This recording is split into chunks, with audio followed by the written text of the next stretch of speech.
morning, New Yorkers. Look for another beautiful day here in the city. Clouds to start us off here. Temperatures stay in the high 40s.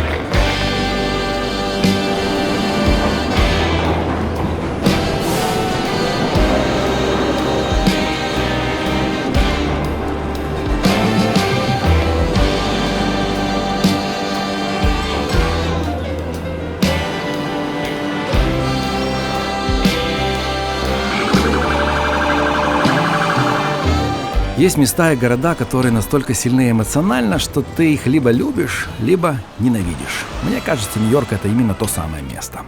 Согласитесь, в этом мире очень мало людей, которые не знают о нем. Ведь многие, как и я, знакомы с ним благодаря фильмам и настоящим жизненным историям. Помните, как мы собирались всей семьей и вместе переживали за Кевина в фильме «Один дома», когда он остался в Нью-Йорке? А помните эту женщину в Централ-парке, кормящую голубей, и двух глупых преступников, неуклюже охотившимися за мальчиком? А «Крестный отец», особенно первая часть, посмотрев которую, я надеюсь, многие мужчины особо остро прочувствовали скрытый смысл. Семья должна быть на первом месте, а честь и достоинство лучше не терять. Впервые посмотрев «Банды Нью-Йорка», у тебя снова меняется восприятие города, и ты начинаешь понимать, что кому-то когда-то было еще более сложно, чем тебе, а также ты понимаешь, из чего и, главное, кого, на чьих костях и амбициях вырос этот мегаполис. «Секс в большом городе», «Друзья», «Сьюз» — этот список настолько длинный, что я мог бы продолжать до утра. Правда ведь, что после каждого просмотра у нас с вами оставалось свое послевкусие, свое восприятие, и они слой за слоем накладывались, и теперь у каждого из нас есть свое уникальное ощущение Нью-Йорка.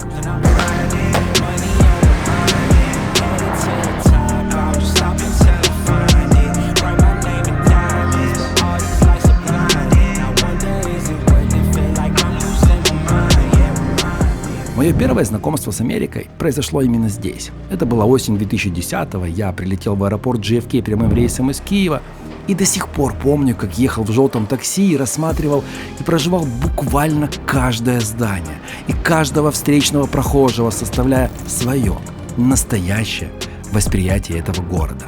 Признаюсь, я был более чем впечатлен. И если 30 лет назад шутили, что каждый китаец должен сделать в жизни 3 вещи – кеды, варенки и видеомагнитофон, то для меня, человека, рожденного в СССР, в этом списке помимо Вишневой 99-й точно было и посещение Нью-Йорка. А теперь забудьте все, что вы видели в кино. Сегодня Нью-Йорк заговорит голосами реальных людей. В этом документальном фильме мы с вами вместе проживем и прочувствуем этот город. У нас будут и драмы, и триллеры, и комедии. Вас ждет 5 абсолютно разных жизненных историй. Историй взлетов и падений, любви и разочарования. Я хочу показать вам не просто Нью-Йорк. Я хочу показать тот Нью-Йорк, который увидел сам, спустя годы. Уже с другим взглядом, с другим опытом и, наверное, с меньшими иллюзиями. Это «Экспаты Нью-Йорк». Приятного просмотра.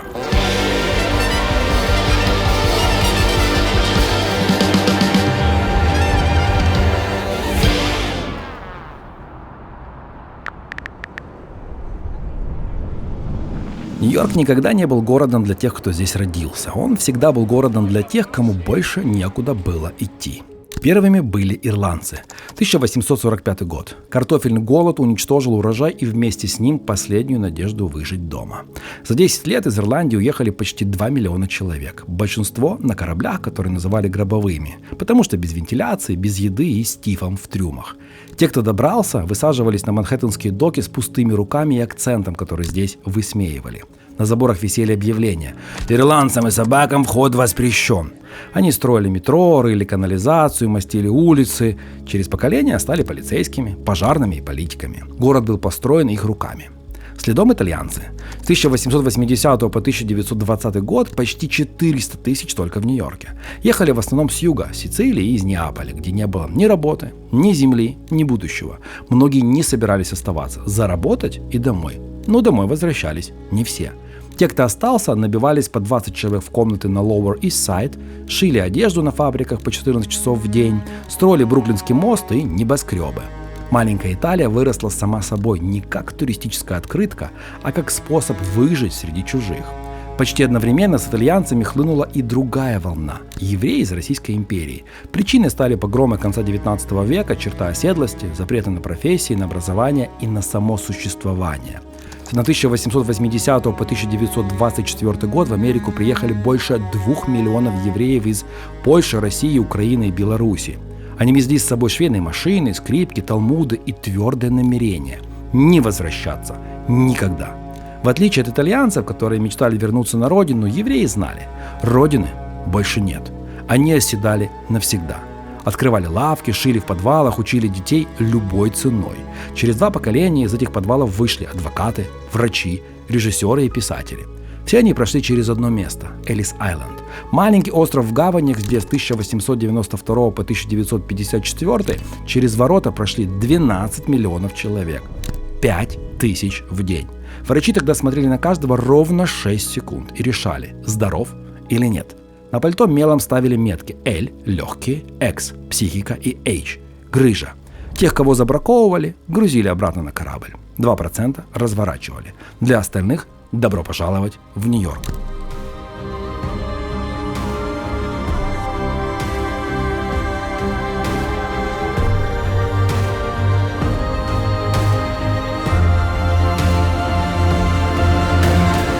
И вот каждая волна привозила с собой что-то свое.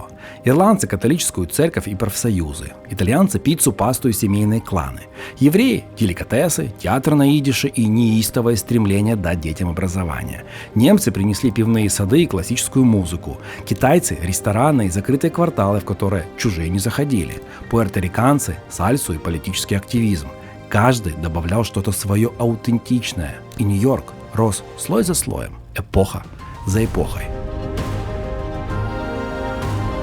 У кого в то время получалось? У тех, у кого были руки готовы к любой работе. У тех, кто умел держаться своих и одновременно учился языку чужих. У тех, кто не ждал справедливости, а просто продолжал двигаться вперед. Не получалось у тех, кто ломался от одиночества. У тех, кого город перемалывал раньше, чем они успевали вставать на ноги. Ведь Нью-Йорк никогда не был добрым. Он был честным, он давал шанс, но никаких гарантий.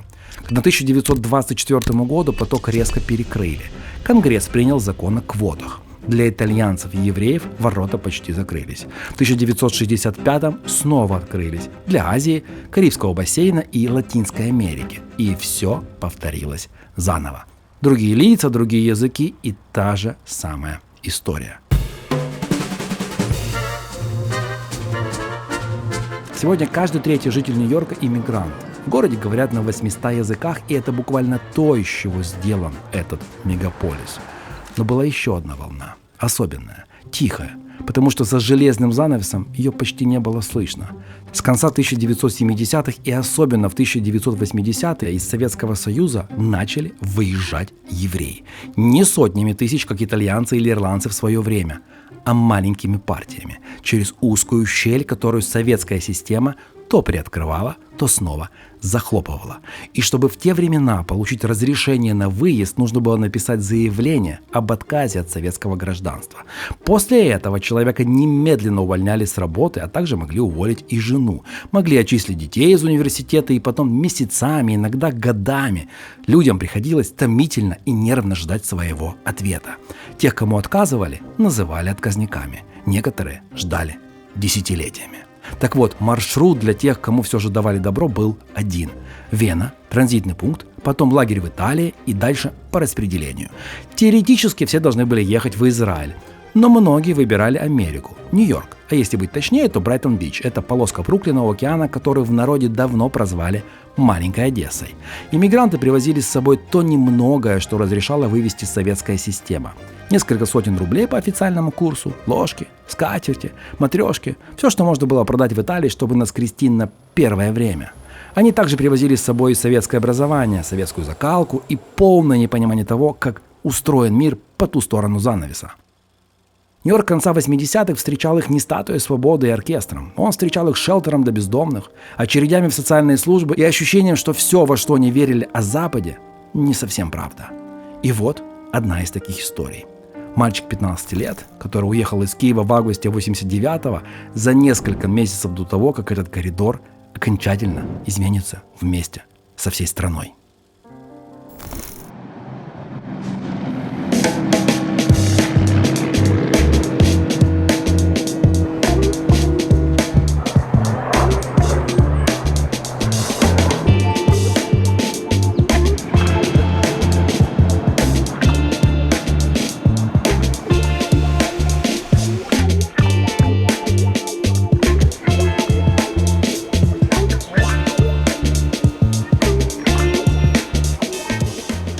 Это первое место, где мы жили. Мы здесь прожили, по-моему, 3 недели. Эта гостиница называется Hotel St. George. Когда-то это была шикарная гостиница. Потом из нее переделали шелтер для бездомных. И когда мы сюда приехали, часть ее была резиденция для бездомных, а другая часть была как общежитие для студентов. Потом, когда уже мы выехали, лет через 5, она вся стала как общежитие для студентов. Вот это была моя первая introduction к жизни в Америке. Вот этот район. Первые 3 недели. Этот район называется Бруклин Хайтс. В принципе, это всегда был... Когда-то это был шикарный район. Когда мы сюда приехали, некоторые части района были хорошие. Немножко дальше туда, там уже было не очень. Соответственно, эта гостиница была для людей, которые находились во многих частях этого района. Потом, когда пришел Джулиани, все изменилось, но мы пока говорим про 89-й год. Этот район очень-очень, может быть, я бы сказал, один из самых похожих на Европу.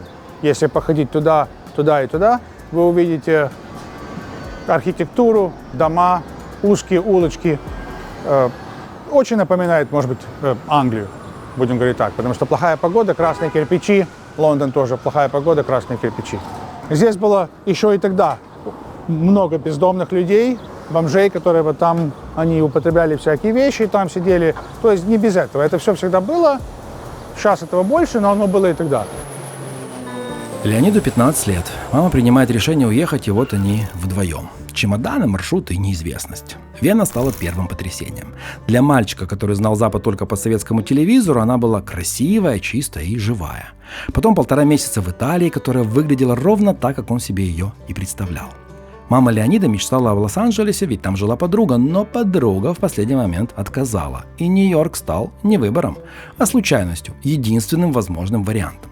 Тогда, в далеком октябре 89-го, после Вены и Италии, Нью-Йорк ударил как холодная вода. Совсем не тот западный мир, который он успел увидеть и полюбить за несколько месяцев пути. Было тяжело, но Леонид выжил. Закончил школу, колледж, но так и не нашел себя здесь. И в 95-м уехал снова, но уже по собственной воле. Южная Корея, Таиланд, потом Япония почти на 10 лет, затем Новая Зеландия еще 5. Азия стала настоящим домом. Там он нашел себя. А Нью-Йорк все это время оставался лишь точкой на карте, городом, куда он раз в год приезжал навещать маму. В 2008-м Леонид вернулся с четким планом. Аризона, Калифорния или Колорадо, что угодно, только не Нью-Йорк. Но заехал к маме и задержался, и остался. Сейчас ему 51. Он живет в городе, который стал дороже, жестче и закрытия, и который так и не стал его выбором. Но он здесь. И ему есть, что нам рассказать. Мне было 15 лет, и как мы зарабатывали, тут пара ребят тоже жили из Союза. Мы ходили, собирали баночки, стеклотару. Там дальше был магазин, где принималась тара. Баночка 5 центов, как и сейчас. И вот мы их собирали и сдавали туда. На эти деньги мы потом ходили, играли автоматы, покупали себе какие-то жвачки. Вот такого типа. В принципе, потому что это был ночлежка для бездомных. Очень многие люди, которые приехали сюда из Союза, для них это был, конечно, большой шок. И многие потом впадали в депрессию, потому что они приехали из одной ситуации, надеясь на другую, а потом попали в ночлежку для бездомных. И те, у кого, допустим, здесь были какие-то родственники, потом на выходные их забирали с собой, и они понемножку уже понимали, что не все так, как тут. У меня как бы никого не было, поэтому для меня это была моя реальность. Вот.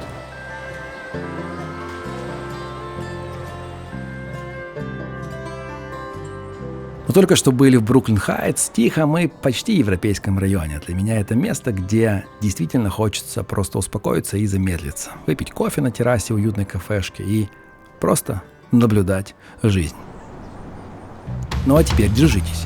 Мы перенесемся в Мидтаун. Это один из самых плотных и шумных районов мира. Это тот самый Нью-Йорк, который вы точно видели в кино. Таймс-сквер, свет, который не выключается никогда, желтые такси, пары из люков и небоскребы. Сюда каждый день приезжают работать сотни тысяч человек. Приезжают и уезжают. Потому что Мидтаун не про уют. Мидтаун про темп, про сделки, про быстрее, про сейчас. И именно здесь, в центре этого бесконечного водоворота, работает человек, который когда-то приехал сюда случайно. приехал и остался. Не потому что было легко, а потому что Нью-Йорк умеет делать одну вещь лучше всего. Однажды затянуть свой ритм и уже не отпустить. Всем привет, меня зовут Виталий. 15 лет назад я даже не думал, что окажусь здесь, в Нью-Йорке. И сейчас в самом центре его, эта часть называется Midtown. Это где находится бизнес-дистрикт, все офисы, отели. И моя работа, я влюбляю людей в Нью-Йорк. Но прежде чем влюблять в Нью-Йорк других, Виталию самому пришлось пройти тот маршрут, который здесь проходит почти каждый приезжий, без связи и гарантий. Он из другой волны, не советской, не той, которая шла через Брайтон в конце 80-х. Его волна – это нулевые и десятые, когда молодые ребята из бывшего Союза прилетали по work and travel. Прилетали без четкого плана, без запаса денег и часто с очень базовым английским. Они приезжали не за красивой историей, они приезжали за шансом. И начинали с того, что было. Рестораны, стройка, такси, доставки, хозяйственные магазины, велорикши. И это не громкая иммиграция, не побег с лозунгами. Это тихий переезд за лучшей жизнью. Итак, 2010 год. Виталий приезжает по work and travel. По документам его ждет работа спасателем в Южной Каролине. Он доезжает до места и слышит: «Спасибо, но спасатель нам уже не нужен». Незнакомый штат, английский ломаный, деньги заканчиваются, и он просто начинает стучаться буквально во все двери подряд.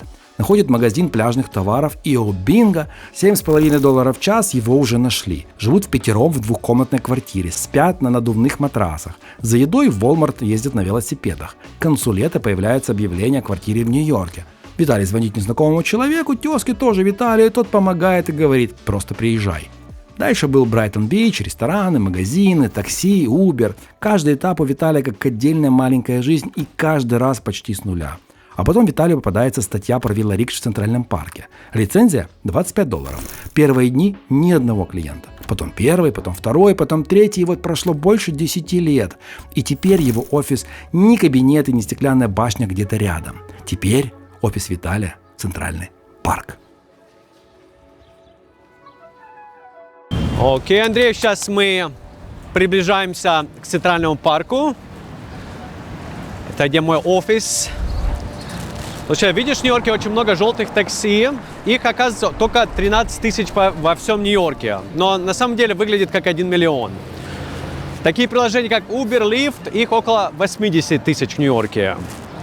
И мы сейчас приближаемся к 6-й авеню. Вот в Нью-Йорке есть около 800 велорикш.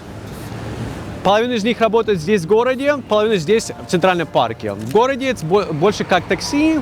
Людей отвозим там в отели, в рестораны, музеи. Здесь, в парке, больше как экскурсоводы. Здесь мы на 6-й авеню. Здесь у нас ребята в основном с Таджикистана. Потом следующая авеню – это 7-я авеню, там ребята с Турции. И 8-я авеню – это ребята с Африки. Также есть еще 5-я авеню, это справа находится, где Плаза отель.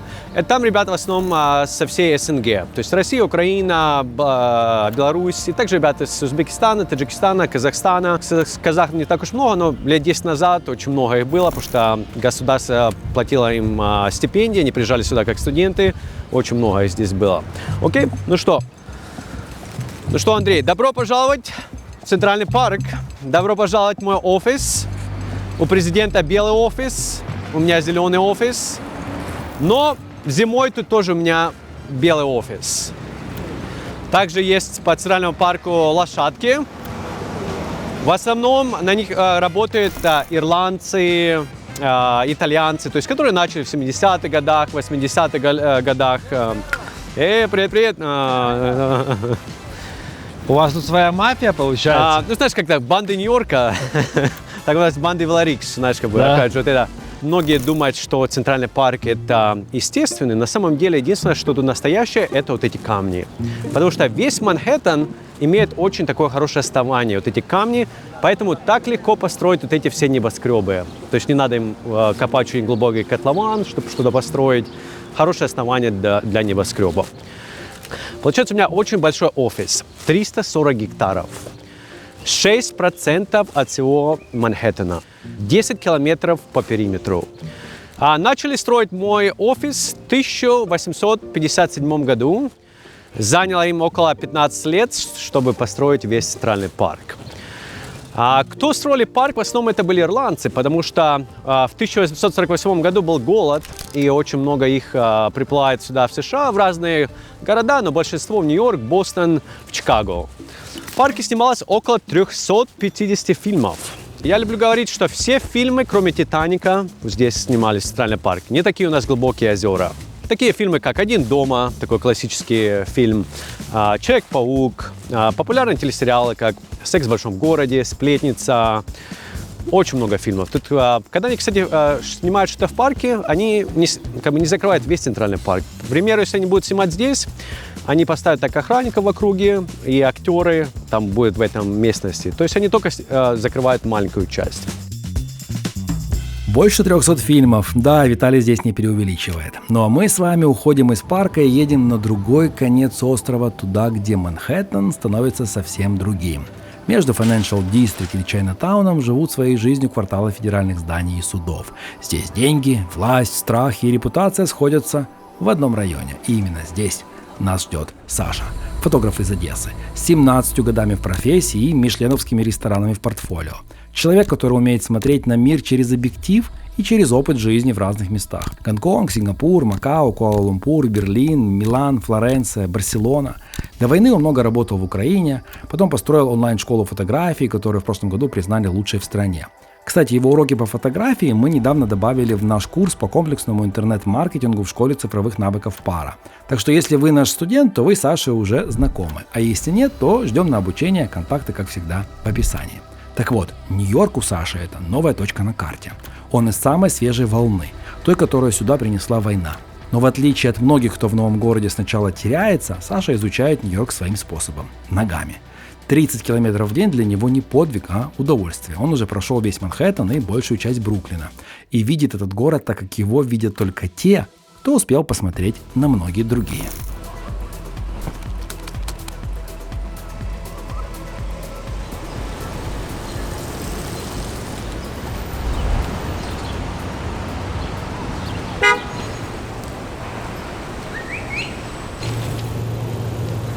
Ну что, Андрей, приветствую тебя в Нью-Йорке.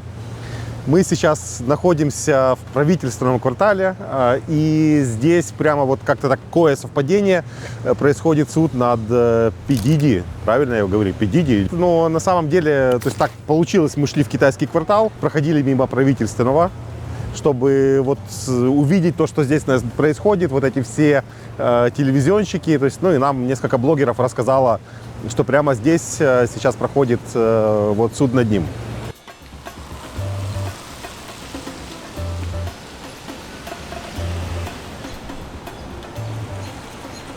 У меня получилось заключить контракт с моим лендлордом еще когда я был в Европе. И это на самом деле отдельная история. Почему? Потому что здесь жилье стоит колоссальных денег. Я живу не на Манхэттене, я живу на Стейтен-Айленде. У меня в квартире, ну, вернее, не в квартире, у меня в моем комплексе, в котором я живу, есть бассейн, у меня есть спортзал, у меня отличная территория. В моем комплексе 7 ресторанов, из которых один мишленовский.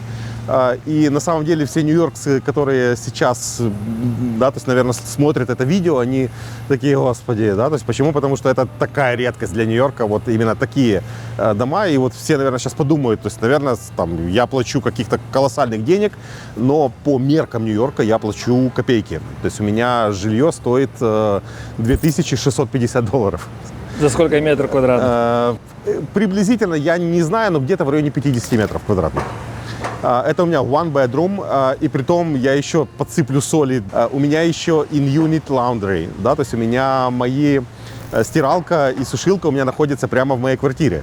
То есть это колоссально вообще для Нью-Йорка, невероятно. То есть у меня в Одессе, да, то есть это, ну, я бы просто не рассматривал в аренду жилье здесь без стиралки, да, то есть, а здесь это норма. Почему? Потому что Нью-Йорк достаточно старый город, и здесь все развивается очень не спеша.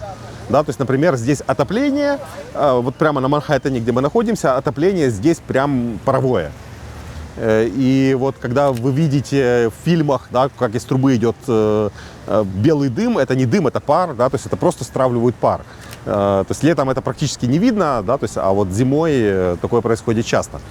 И здесь, чтобы экономить, чтобы не менять проводки, не менять еще что-то, да, то есть там вода, трубы и все остальное, здесь как раз сделали так, что люди просто ходили в лаундри, да, то есть это специальные стиральные комплексы, и там стирали свои вещи. Вот, и поэтому, то есть многие мои друзья, которые, да, слышат, что у меня здесь есть прямо вот в квартире стиралка, то есть они говорят, мы придем к тебе постираться. Я буду говорить цены исключительно по словам моих знакомых. В среднем, то есть они ходят стираться раз в неделю, и у них одна постирочная, да, она стоит в районе, ну, как одна, то есть это несколько загрузок, да, то есть там, например, постельное белье отдельно, там вещи свои отдельно, да, то есть это все выходит где-то в районе $10. Вот. В целом, то есть, ну, наверное, это окупается с точки зрения цены на жилье. Кстати, о стиральных машинах. Под Манхэттеном до сих пор работает паровая система 19 века, одна из старейших и самых больших в мире. Ее запустили еще в 1880-х, когда электричество только входило в жизнь, и с тех пор город так и не перестроился до конца. Под асфальтом километры труб. Они до сих пор греют небоскребы, офисы, вокзалы и старые здания в центре города. И это, кстати, одна из причин, почему в огромном количестве нью-йоркских квартир до сих пор нет своей стиральной машины. Старая инфраструктура, старые стояки, старые дома, которые не любят, когда в них встраивают новую жизнь. Прачечное самообслуживание – это один из самых честных срезов этого города. Место, где на одинаковых пластиковых стульях рядом с тобой сидит студент, курьер, офисный юрист и человек, который только что вчера приехал в Америку. У всех одинаковые пакеты с бельем, у всех одинаковые жетоны, у всех одинаковые 40 минут ожидания.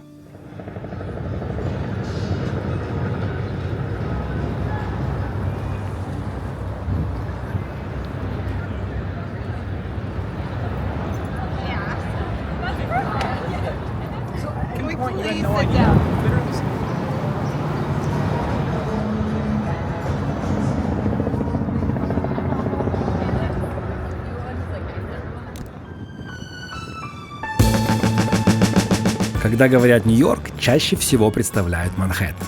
Но на самом деле Нью-Йорк — это не один город, это 5 разных миров, 5 Бора, соединенных одним метро, одной инфраструктурой и вечной внутренней конкуренцией.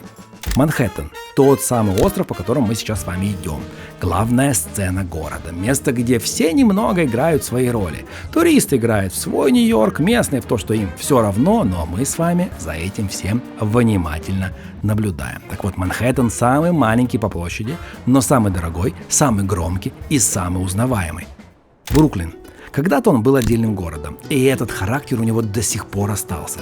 Более бытовой, более живой и более упрямый. Здесь старые дома, свои районы, своя интонация, и сюда давно переезжают те, кому Манхэттен стал слишком тесным, слишком шумным и слишком дорогим.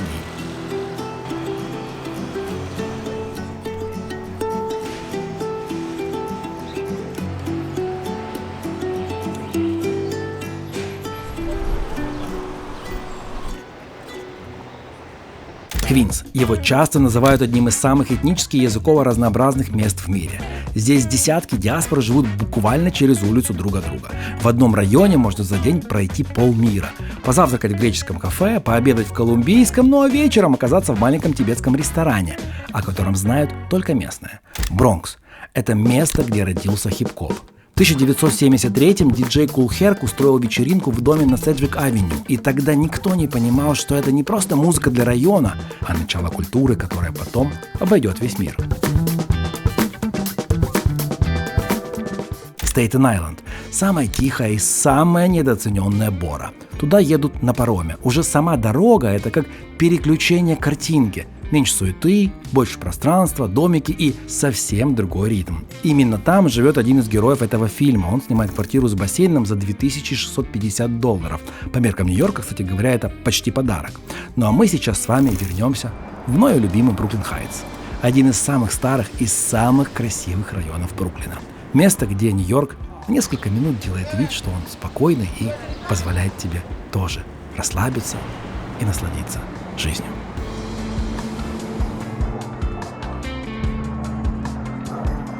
Расскажи мне про этот район. Это Бруклин Хайтс. Да, этот район называется Бруклин Хайтс.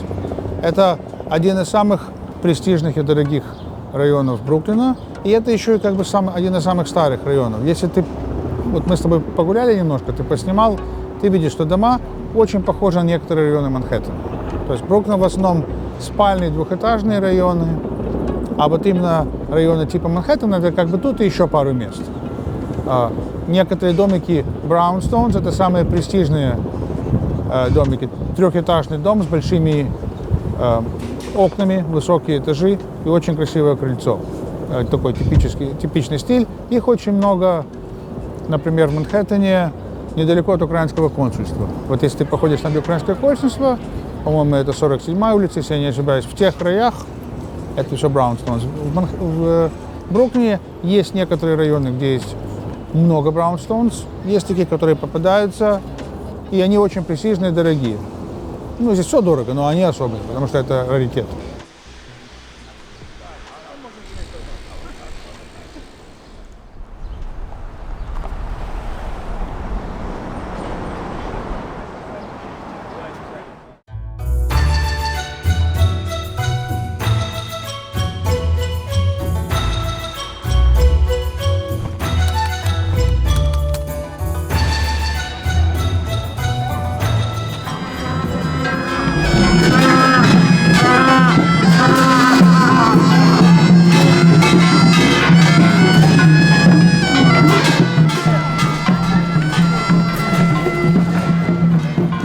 Ну что, вы многие просили, и я все-таки это сделал. Сегодня у меня 12-й день в Южной Корее. Сейчас я нахожусь в Сеуле, но в этот раз быть на этих съемках, потому что я уже бывал в Южной Корее, снимал Сеул несколько выпусков 7 лет назад, которые залетели просто невероятно.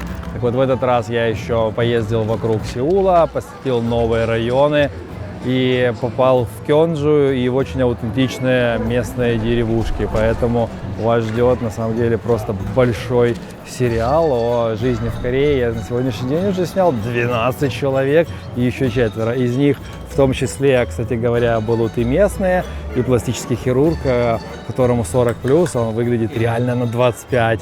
Вот, диджей Санби, потом местный преподаватель, профессор, и парень, у которого бар, и другой очень колоритный парень местный, и очень много наших. Но, в общем, в этот раз у меня так много контента, у меня, наверное, часов 5 или 6, и даже нечего будет вырезать. И поэтому я решил, что я, наверное, попробую делать сериал, вот прям целый про Корею, который будет выходить, ну, наверное, 3, 4, 5 выпусков точно будет, но не по 2 часа, как у меня обычно, а там по часу-полтора максимум, чтобы вам было удобнее смотреть. Но если вы смотрите, вам нравится то, что вы у меня смотрите, я знаю, вам нравится, но и даже с телевизора, 60% из вас смотрят с телевизора, пожалуйста, не поленитесь, перейдите с телефона, напишите комментарий, поставьте лайк, поделитесь с друзьями. Я очень стараюсь сделать такой контент, который на самом деле передает атмосферу, вайб, и вы можете прочувствовать всю страну. Вот, например, здесь в Корее за 12 дней я уже снял около 4 терабайт материала.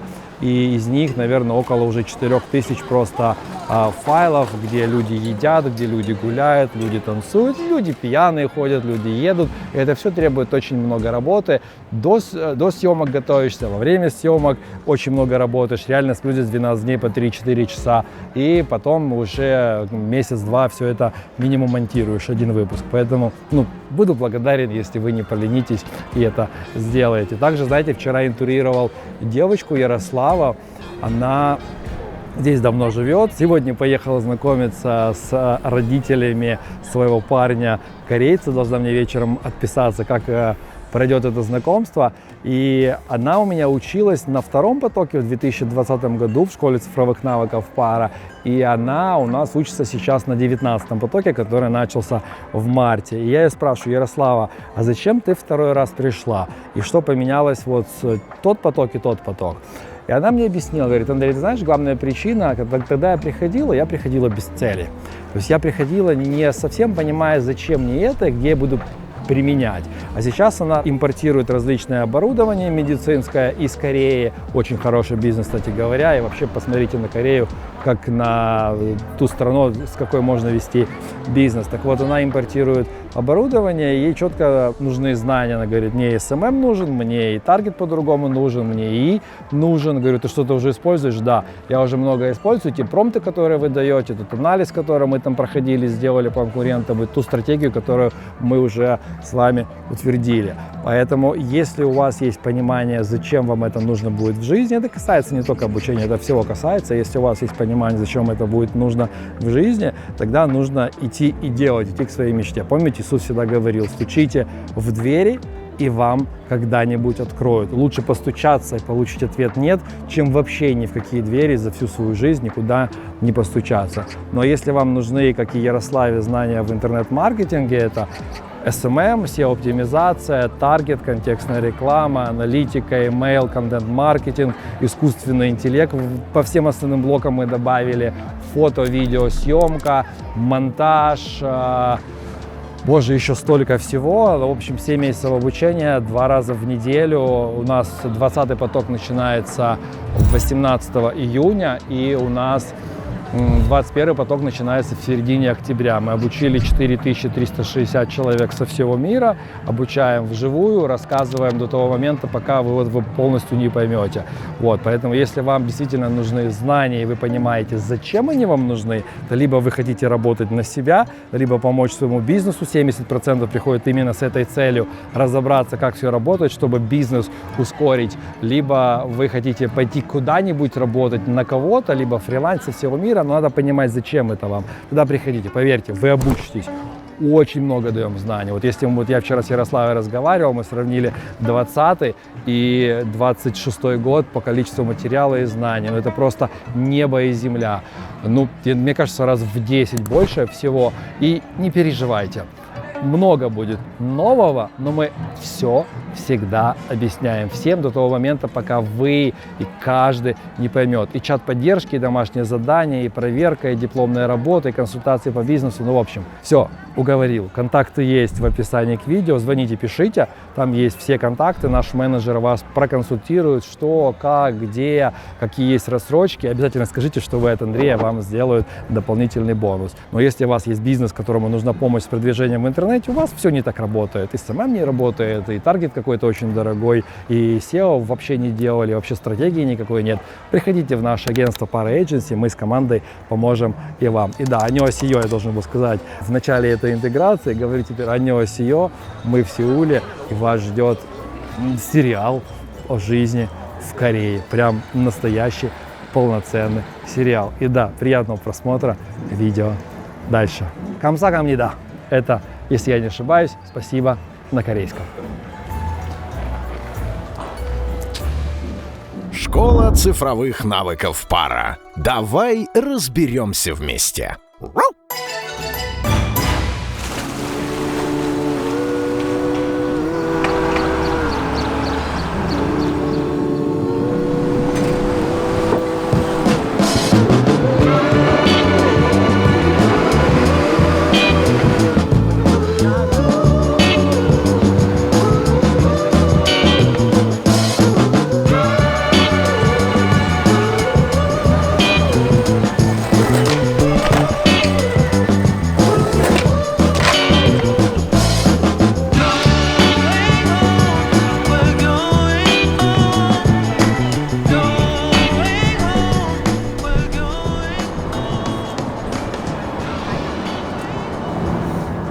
Кто-то курит траву.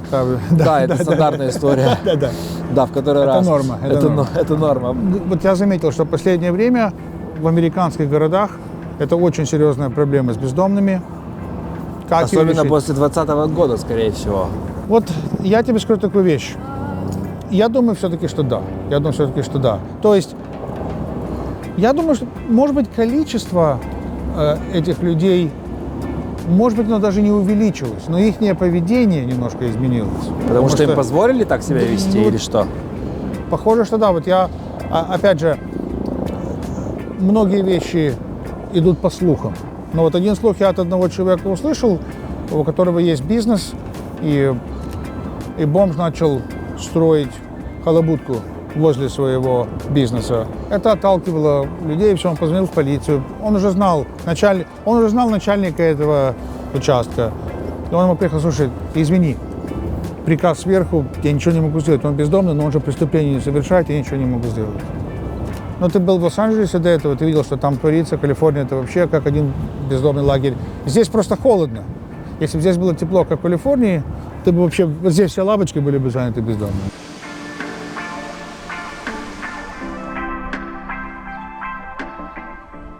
Леонид прав, сделать ничего нельзя. Это не равнодушие, это закон. В Нью-Йорке по разным оценкам около 90 тысяч бездомных. Официально. Реальную цифру никто не знает. Часть из них в приютах, часть на улицах, в метро, в парках и у входа в магазины. И по закону полиция не может их трогать, если они просто лежат. Ведь лежать где угодно – это не нарушение. Как же так получилось? В 1970-х по всей Америке закрыли психиатрические больницы. Хорошая идея. Но плохое исполнение. Амбулаторную систему не построили, людей просто выписывали на улицу. Потом пришел крэк, потом опиоиды, потом корона, которая выбила из жилья тех, кто еще держался. И вот в итоге 3 волны. И каждая прибавляла к этой цифре новый слой. Да, еще забыл. Еще есть один запах, который теперь стал частью этого города. В 2021-м штат Нью-Йорк легализовал травку. С тех пор она везде. В парках, метро, на Уолл-стрит и, конечно же, у детских площадок. Запах сладковатого дыма теперь такая же часть нью-йоркского воздуха, как выхлоп и кофе. Кто-то считает это свободой, кто-то просто еще одной вещью, к которой надо привыкнуть. Ну а я ловлю себя на мысли, что хорошо, что я здесь просто турист с камерой.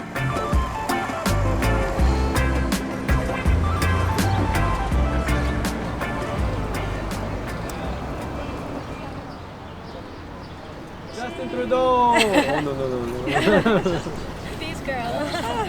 Vacation. Расскажи мне о Нью-Йорке, что ты узнал об этом городе? Нью-Йорк, это, кстати, один из самых таких старейших городов в США, и у него очень большая история. То есть я часто спрашиваю своих клиентов: вы знаете, как называлось, перед тем, как назывался Нью-Йорк, какое было название? И в большинстве случаев они не знают, а название называлось Новый Амстердам. Почему Новый Амстердам? Потому что первые поселенцы в этой эре это были голландцы.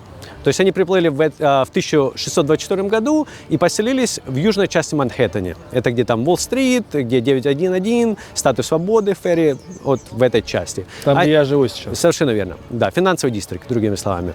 И получается, почему, кстати, называется Уолл-стрит? Потому что голландцы, они построили стену.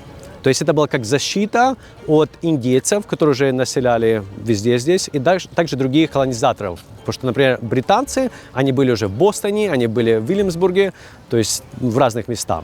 А в конечном итоге эта стена им не помогла, потому что британцы окружили их с воды. И потом голландцы сдались без боя, и когда британцы захватили, они переименовали в Новый Йорк. Это было день рождения герцога Йоркского, и поэтому они сделали такой подарок, назвали Новый Йорк. Но в Нью-Йорке осталось очень много голландских названий. Например, где парк заканчивается, там район Гарлем. Это как город в Голландии. С другой стороны парка есть Амстердам-авеню. Флаг Нью-Йорка оранжевый, белый, синий, такой же самый, как флаг голландцев. Бруклин – это был городишко в Голландии, Брёклин, немножко другое произношение. Когда британцы захватили, они англоизировали очень много названий. Бруклин – очень много голландских названий. Популярный район Бушвик – это где граффити, хипстеры. На голландском называется Басвик, это означает как густой лес. Также в Бруклине Утрехт-авеню. Утрехт – это город Голландии. Знаменитый наш Брайтон-Бич – это часть Кони-айленд.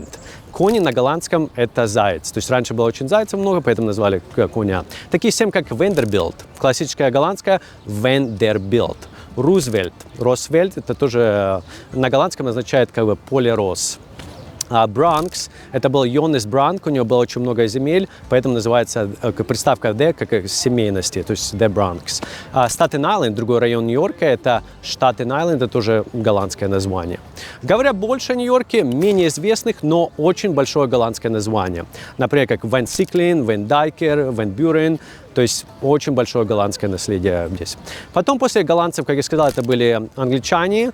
Потом после англичан где-то 1830-е, 50-е это были немцы с тех частей. Потом в 1850-е очень много ирландцев. вот они построили, кто, кстати, построил Центральный парк, это были вот ирландцы. Также на 5-й авеню Святого Патрика церковь тоже они построили. Также построили водоснабжение в Нью-Йорк, потому что в один определенный момент в Нью-Йорке была холера. То есть около 3000 людей, кто пил ту заряженную воду, к сожалению, они умерли. И потом город Нью-Йорка решил построить водоснабжение с гор. И когда они привели вот чистую воду в Нью-Йорк, оттуда вот в Нью-Йорке считается самая хорошая вода в США. Вот как в Флориде, например, это проблема с водой, но в Нью-Йорке, потому что слишком очень хорошая пицца, бегелы, потому что вот вода очень хорошего качества. Окей, то есть это были ирландцы, потом в 1850-х годах, 1890-е это были итальянцы. В основном это было из Южной Италии, потому что там были проблемы финансовые и с работой. Это из Сицилии, это Неаполь, то есть сюда они приезжают в 1710-1910-х. И, кстати, сейчас в 5 городах Нью-Йорка это есть своя маленькая Италия. Это, конечно, мало осталось из них итальянцев, в основном, если кто-то работает, там в основном албанцы в итальянских ресторанах. И также в это время, кстати, очень много было с наших краев, то есть с Восточной Европы, то есть все вот приезжали 1990-1910 вот поселились здесь. Очень много поляков тоже в это время прибывает. Потом, примерно в 1960-х очень много пуэрториканцев. Вот сейчас, скажем, в Нью-Йорке это Верхний Манхэттен, это в основном там пуэрториканцы живут. Потом в 90-х годах в основном это были с Южной Центральной Америки. Очень много мексиканцев поселились. Сейчас очень много азиатов. То есть какие-то вот сейчас посмотришь в колледже, даже по Манхэттену и по Нью-Йорку очень много таких китайских районов. Вот когда это Нью-Йорк, это получается в каждое время это были разные национальности. Так же самое, как и Брайтон-Бич, тоже всем известный. То есть когда я приехал 15 лет назад, это называлось как маленькая Одесса. То есть много одесситов ехали на Брайтон-Бич. Я, кстати, когда вот в ресторане работал, я удивлялся, как вот люди в 70-х годах, 80-х как бы приезжали, потому что Советский Союз это был железный занавес, то есть тяжело было выехать. Потом я знал, они через Израиль вот так и выезжали, потом сюда, в США. Сейчас, например, потом где-то 10 лет назад уже более начался такой маленький Узбекистан, это Брайтон-Бич. Потом начали такие магазины открываться, как Ташкент, Самарканд, очень популярные сейчас. Чехана? Да, Чехана тоже, да, самса, плов, кстати, классный плов делают. И примерно где-то 2 года назад очень много грузинов, то есть начали появиться такие грузинские магазины. То есть, видишь, Нью-Йорк, он всегда все время движется.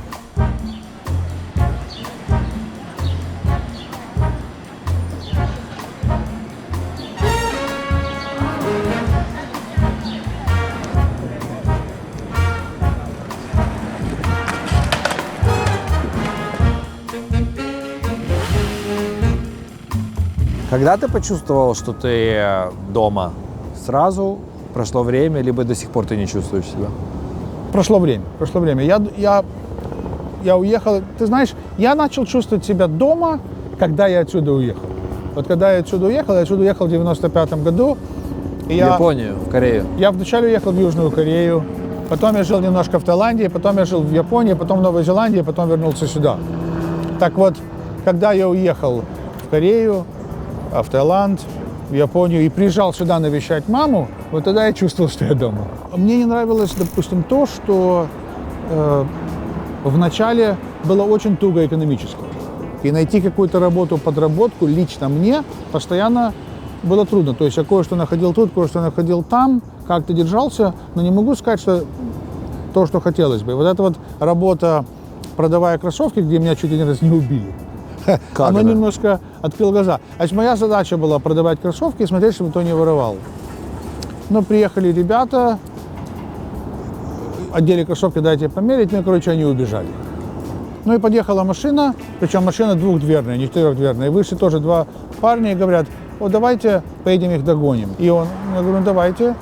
Он открывает багажник и берет бейсбольную биту. Я так подумал, мне платят $1 в час. За $1 в час я буду рисковать. Я говорю, знаешь, я не знаю, что у них было в голове. Чего это они так добровольно захотели пойти за кем-то гнаться, тоже ж маразм. Я говорю, нет, ребят, я не поеду. Ну и потом босс меня взял на КВР и говорит, вот за то, что ты мне платишь, это не моя задача. Он разрился, топал, шмокал, потом понял, что я прав. И это был самый тяжелый год, один из самых тяжелых годов в моей жизни был 90-й год. Я работал, продавал эти кроссовки летом. Летом здесь жуткая жара и жуткая влага, то есть 105 по Фаренгейту. Вот. Это ж печально вообще. Я помню, было такое пекло, что мне стало холодно. Представляешь, было вот так жарко, что стало холодно. Это может быть что-то, ты перегрелся. И вот на $20 в день, то есть с 8 утра до 8 вечера, до 9 вечера, да, это было, конечно, и это давило. И потому что, я хотел найти что-то найти, какую-то работу, на любую работу, только бы уйти оттуда с большим трудом, потом все-таки я, конечно, что-то нашел. Но вот вначале это психологически давило, да. Ты мама и сестра. Мама отдала большую часть денег, наверное, которые были накоплены за отказ от советского гражданства. За отказ от советского гражданства. 600 рублей. Да. То есть, билеты, все остальное. Вы приехали, как... Тебе работы нет, тебе 15, 16 ищешь работу, мама куда-то устроилась, как вы выживали? Да, вначале, когда мы уезжали, то есть буквально до 90-го года, советская система разрешала вывести, по-моему, максимум 500 рублей. Да, это $500. То есть ты мог поменять по официальному курсу, вот какие-то квеки. Люди, кто-то вывозил ложки, кто-то вывозил шкатулки. Люди вывозили всякие вещи, чтобы потом продать в Италии. Но чисто вот наличными ты мог вывозить определенную сумму. Поэтому люди пытались купить, что хотели.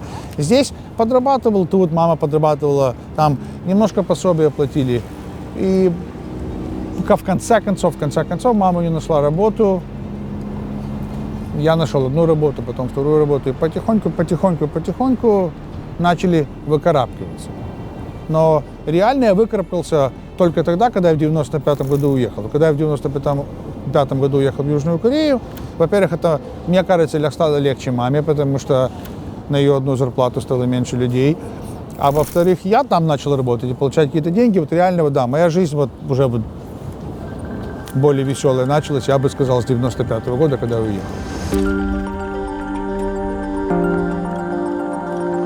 Говорят, время – это единственная честная валюта, но в эмиграции эта математика иногда дает сбой.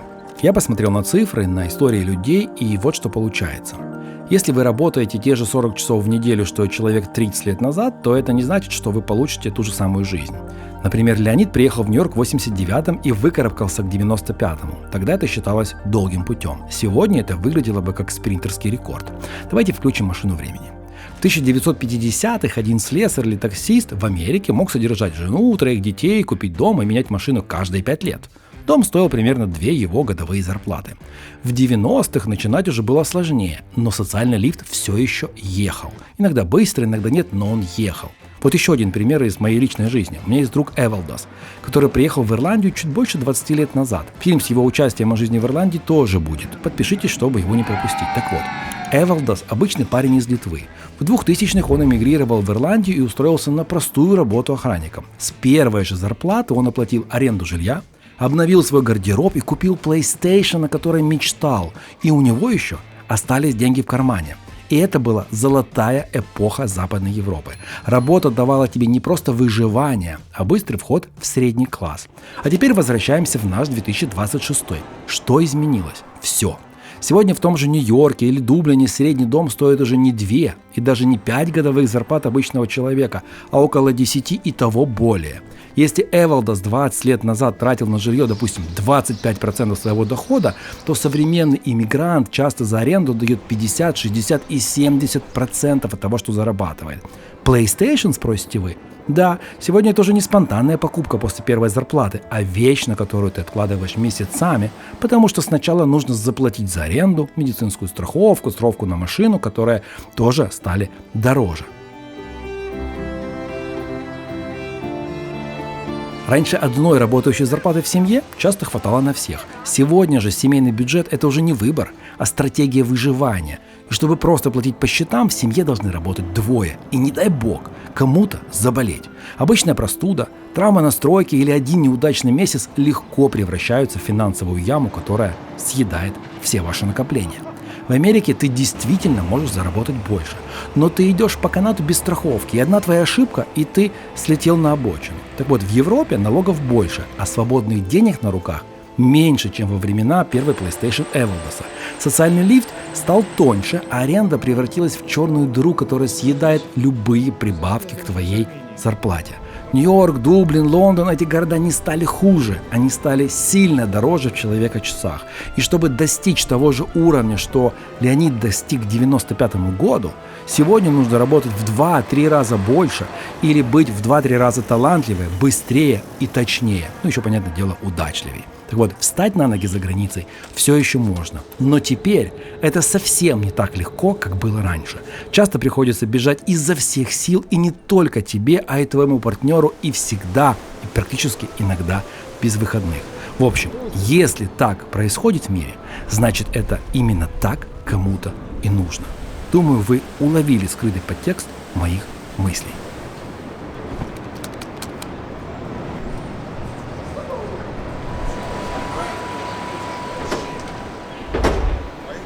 Сейчас у нас сзади находится крыса. Эту крысу ставят обычно профсоюзы. Есть несколько животных, которые ставят вот такие вот надувные перед различными офисами, зданиями. И вот в данном случае крыса, ее ставят профсоюзы, которые где-то что-то нечестно обращаются перед компаниями, которые нечестно обращаются со своими работниками. То есть, или такая вот видимость на самом деле. Поэтому иногда здесь стоят люди, прям скандируют, пишут название компании. В данном случае здесь это все сорвано, но в целом вот так.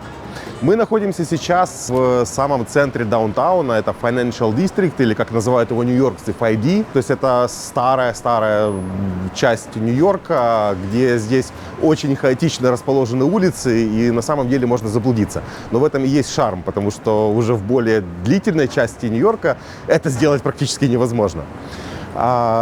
Тут все перемешано, да, то есть здесь есть офисные здания, которые обслуживают как саму финансовую биржу, так и, в принципе, любые компании, потому что находиться здесь престижно, так и есть жилые дома. Вот, например, дом, я вот сейчас точно не помню какой, здесь живет одна моя знакомая пара, то есть это жилой дом, это их квартира, и тоже такой интересный факт про то, что в Нью-Йорке, например, да, то есть есть смысл в большей степени арендовать квартиру, чем ее покупать. То есть вот они платят за свою квартиру где-то в районе $6,5 тысяч в месяц, но при этом, если бы они брали ее в лиз, то это бы стоило где-то в районе 13-14 тысяч $. Я думаю, все заметили, что у нас есть по центру экрана капля, а это значит, уже все-таки пошел дождь. Он сегодня меняется то в час, должен был быть то в 2. Сейчас у нас 9 утра, и он уже пошел не по расписанию. На самом деле погода здесь переменчивая кардинально. Почему? Потому что тут недалеко находится Апалачи, и если прогноз погоды пишет, что дождь будет в 2 часа дня, то на самом деле нужно прямо перед выходом посмотреть, когда будет дождь. Здесь тучи, они могут как пойти на Нью-Йорк, так и уйти в Канаду или вообще куда-то в другое совершенно место. Я очень люблю на самом деле вот именно этот район за его фотогеничность, максимальную фотогеничность. Тут можно фотографировать как просто саму архитектуру и постоянно находить новые вещи. Да? То есть почему? Потому что вот это переплетение всех зданий, углов, геометрии, оно настолько завораживает, что можно стоять на одном месте, да, и просто поворачиваясь, сделать там десятки совершенно разных кадров. При этом, если взять человека и сделать съемку с девочкой, например, да, то есть это такая человеческая съемка, то в этом случае это будет прям очень интересно. То есть можно показать вот эту вот монументальность зданий на примере вот этих вот людей. И то есть это тоже привлекает внимание. То есть, и на самом деле в Нью-Йорке вот у меня есть несколько любимых мест, где я люблю фотографировать людей. Да? То есть это вот как раз Financial District, это соседний район Трайбека, и за ним сразу идет следующий район Сохо. Да, то есть вот эти вот 3 района у меня самые любимые для того, чтобы кого-то снимать. Вот у меня сколько я приезжаю сюда последние лет 16. Все время ощущение, что что-то где-то все время ремонтируется. Да, здесь на самом деле очень выгодно домовладениям иметь вот такие леса, то есть когда город, когда правительство города ставит вот эти леса, они платят за установку этих лесов дому. То есть раньше это было там 1000, по-моему, $1500, сейчас эта сумма увеличилась, точно не скажу сколько, да, то есть, но это выгодно. Плюс к этому здесь очень забюрократизировано. То есть вот эта вот вся стройка, да, то есть для того, чтобы поставить, там, сделать строительство, тут нужно пройти все круги ада. То есть это не только касается строительства, это касается многих других бизнесов, которые связаны с опасностью, да, и, там, жизни человека или там, каким-то другим таким моментом, да, где есть риск. Вот. То есть, например, получить лицензию на производство там, какого-то продукта, да, который будут есть люди, это тоже надо пройти огромное количество вещей. И не все юристы знают, как это делать, а те, кто знают, они просто берут какие-то колоссальных денег за это.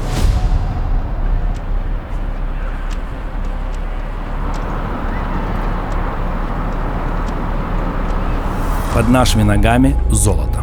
Я серьезно. Где-то здесь, глубоко под Манхэттеном, в хранилище Федерального резерва лежат золотые слитки со всего мира.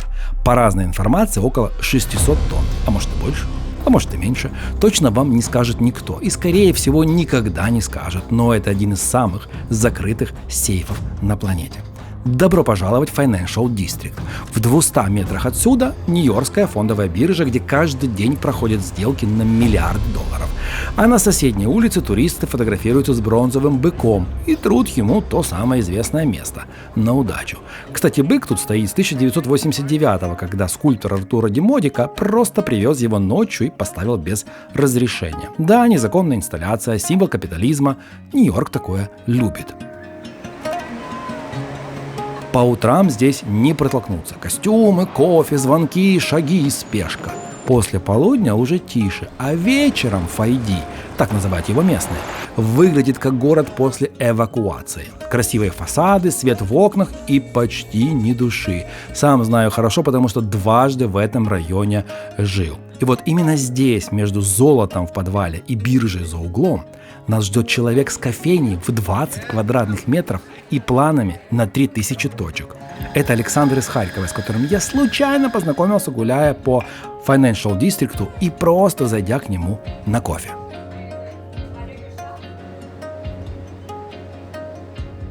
Hi. Best coffee. Oh, really? Thank you. These guys are great. Thank you. Come here every day. Is that true? It's so true. It's not sponsored. Huh? Not sponsored. Not sponsored. Not sponsored. What coffee you like? I get a large latte with regular milk, and they always do it perfect, and they make a nice design with the milk Latte and art. everything Latte on top. art. Yeah, on the top. And they're so great. Very friendly. Do you work here? Yeah, I work right over this building right here. What do you do there? I examine banks. Ага. Yeah. Okay. So, but these guys are great. Great service and everything. Thank you so much. Nice to I'm gonna meet get you. coffee. Nice to meet you. Ну, очередной клиент. Да? Да? Ты знаешь его как зовут? Нет, его еще не знаю, он постоянный, но он обычно приходит, когда много людей, очередь. То есть мы стараемся знакомиться тогда, когда мы не мешаем другим гостям в очереди. И, знакомиться, больше такой small talk сделать. Но когда стоит очередь, мы стараемся побыстрее дать то, что люди ждут. Поэтому быстро, красиво, вкусно дать кофе, пожелать хорошего дня, то, что успеваем. Financial District, он оживает с самого утра, сюда приплывает на паромах, приезжает на такси с водителями и просто все кишит. Но вечером здесь буквально пусто, очень мало людей, правда? Кофе продавать точно, можно, но люди здесь стараются придерживаться и пить до 12, и поэтому самый большой поток до 12 часов проходит. Хотя есть дни, как вторник, сегодня дождь, это... Но я провел у тебя уже здесь немного более часа, и я считал количество клиентов, которое было. Досчитаю. Да, я досчитал около 40. Сотни гостей в день. За час, где-то около 40 клиентов. И средний чек у тебя сколько? $10? Есть вещи, которые не скажу, но у нас кофе стоит в среднем там $5.50, и выпечка стоит от 4 до 6. То есть, где-то каждый четвертый берет выпечку. Можно посчитать там. Наверное, $8-9. До 10, да. Да, мы открыли просто в один день вымыли все, выдрали. Мой бизнес-партнер и я, мы вдвоем делаем этот бизнес. Есть еще инвестора, которые вкладывают в открытие кофеен. И мы, соответственно, с ним решили, что сегодня откроемся. Просто технически, без вывесок, без помпезности, без шариков. Повесили вывеску «Открыто». Еще не было у нас здесь доделано какие-то вещи, не было выпечки. Но мы начали потихоньку готовить кофе. Вот. И первые гости были очень, давали реакцию вот эту. Мы делали все так, чтобы была реакция вау на всем. На том, как человек, то, что он видит. То есть это какая подача напитка. Когда он пробует, чтобы вот это было. Ну и в целом, чтобы человек, когда выходил, вот за эти 5 минут, когда он здесь или больше, получил эту атмосферу. То есть все создано для атмосферы. И до открытия проекта, когда мы общались с многими инвесторами, то многие спрашивали о фишке, и мы говорили о том, что по-настоящему является фишкой. Это чище, качественный продукт, сырье, который мы используем, качество приготовления, сервис, который, вот как люди искренне общаются. То есть мы подбираем бариста примерно 1 из 20, который выходит на стажировку, и только, условно, где-то год такой человек у нас в среднем сейчас работает. Почему год? Потому что мы работаем только год и 4 месяца. Вот. То есть мы тщательно к этому подходим, и ключевое, что для нас важно, когда берем людей, это чтобы они уже без нашего обучения любили людей. То есть этому не научишь, я считаю, а техническим вещам мы этому всему учим.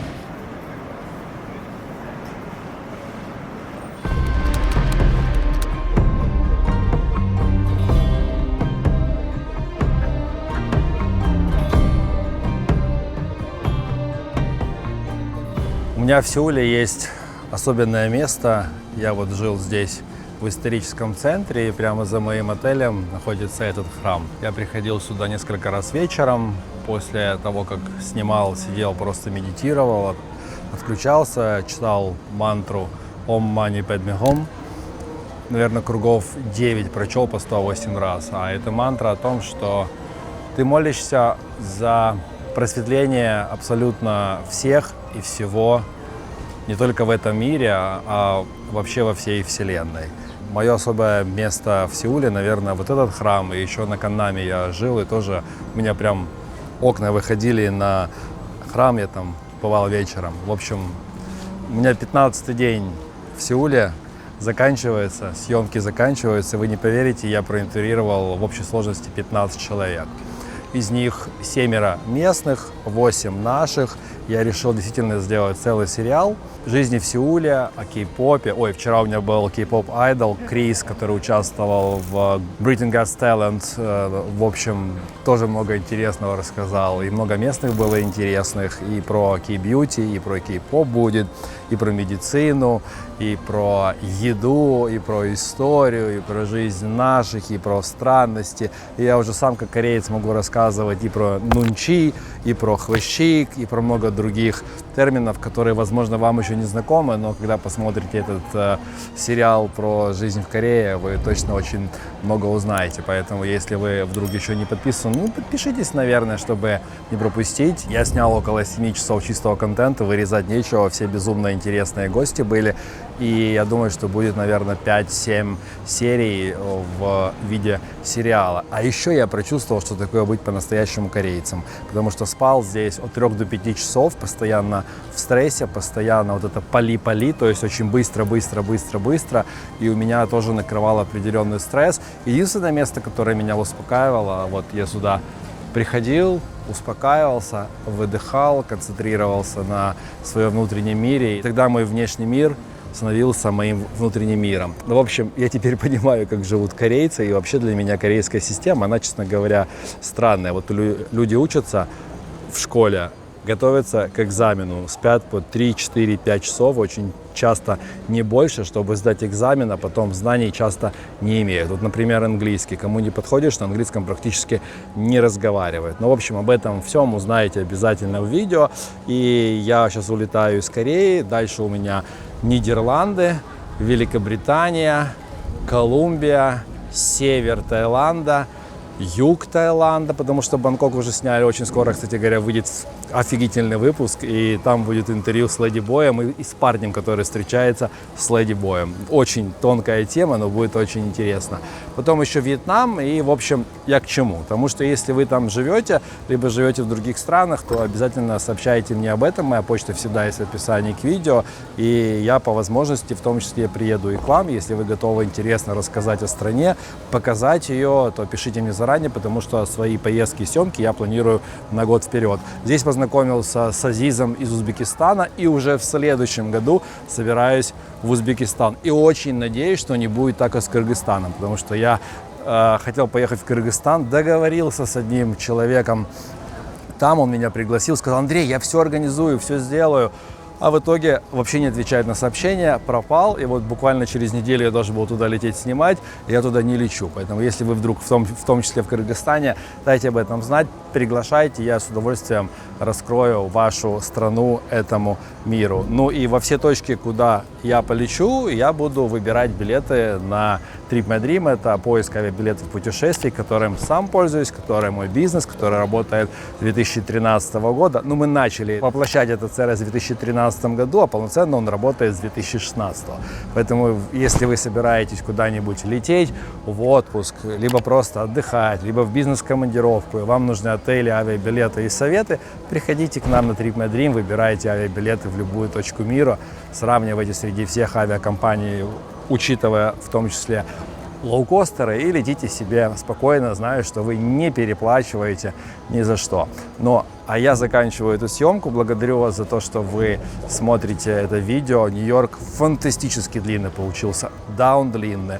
Да, я знаю. Можно было разбить на 2 серии. Я еще не решил, как. Но в целом в будущем постараюсь такие длинные выпуски разбивать. Но я все равно знаю, что вы смотрите их за 2-3 подхода, и смотрите, 60% из вас смотрит на телевизоре, и ленится поставить лайк и написать комментарий. Не поленитесь, пожалуйста. Мой этот выпуск самый длинный выпуск. Мы его почти 3 месяца монтировали. Поэтому дайте нам знать о том, что вы его смотрите, что вам интересно, что неинтересно. И всех снова благодарю. И да, приятного просмотра этого видео дальше.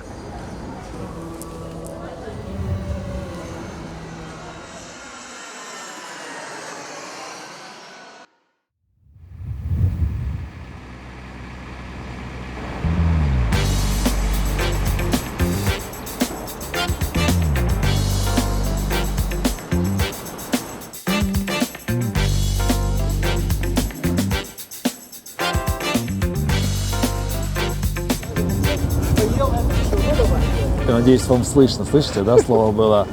Ну, как блинчик с творогом, например, только блин, но по-другому сказали. Наши прошли. Да. И там 2 женщины сидят, кстати говоря, бабульки-пенсионеры, ну, под 85, где-то 90, тоже наши. Я вам расскажу анекдот. Много. Можно анекдот? Давай, конечно. Брайтон-Бич. Бич – это пляж, Брайтон-Бич, все понимают. Тонет человек. Кричит: «Help me! Help me! Help me!» Никто не помогает, он утонул. Один дедушка к другому поворачивается и говорит: «Ну и чем ему помог этот английский?»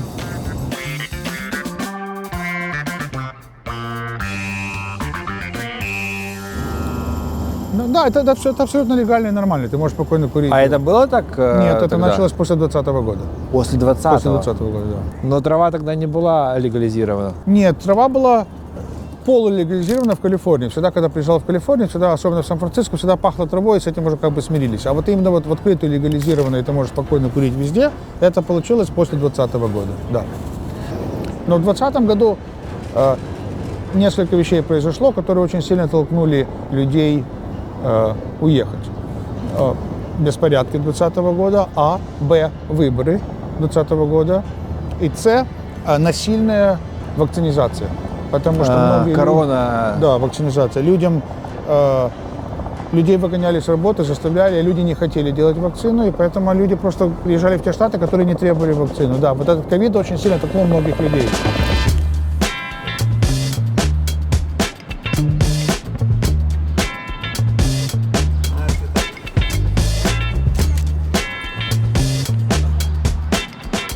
За 15 лет Нью-Йорк очень изменился. Например, даже можно сказать по этим небоскребам. То есть раньше, например, 12 лет назад, например, ты видишь Essex House, это было самым высоким зданием. Да ладно? Да, самое да. низкое, наверное, сейчас. Да, сейчас она самая низкая. Потом построилась вот эта высотка в 2012 году, за ней они заработали столько много денег. Например, пентхаус был продан Майкл Делл, $100 миллионов. То есть они заработали очень много, и потом начали строить эти соседние здания. Вот это, кстати, высотка, это самое высокое жилое здание в мире на данный момент. Вот это вот? Жилое, да. В Дубае, как знаешь, там в Азии, там у них намного выше. Но это все 131 этаж, получается. Называется Башня национального парка, было закончено в том году. Но я слышал, в Дубае, по-моему, в этом году будет самое высокое жилое здание в Дубае. То есть это кто здесь в основном инвестирует? Это в основном китайские индустриалисты, это шейки, то есть это больше как инвестиция в жилье, но как бы они тут даже не живут. Короче говоря, не американцы. Не американцы, да. То есть в Нью-Йорке около 8,6 миллионов жителей. Это включая Бронкс, Квинс, Стейтен-Айленд. Все, потому что многие, кто приезжает в Манхэттен, они видят вот этот Манхэттен. Но, как ты правильно сказал, другие районы, также Бронкс, 2,6 миллионов. Там в основном афроамериканцы, пуэрториканцы, немножко белого населения. Потом Квинс, это очень такой многонациональный. То есть там около 100 разных языков говорят. То есть там население примерно 2,6 миллионов. Потом Бруклин. Это тоже 2,5 миллионов. Манхэттен, кстати, один из самых маленьких, 1,5 миллионов. Где мы сейчас находимся? Да, совершенно верно. Да. Кстати, почти прям в центре Манхэттена. Почему называется Центральный парк? Потому что прям находится в центре Манхэттена. И, кстати, часто забывают один такой район Нью-Йорка, называется Стейтен-Айленд. Там уже такая, как можно сказать, одноэтажная Америка, домики, то есть, ну, как настоящая Америка. Тут, знаешь, Нью-Йорк — это не Америка. То есть это тут все национальности, тут все приезжают своими культурами, привозят свои традиции. Я его называю как Вавилон.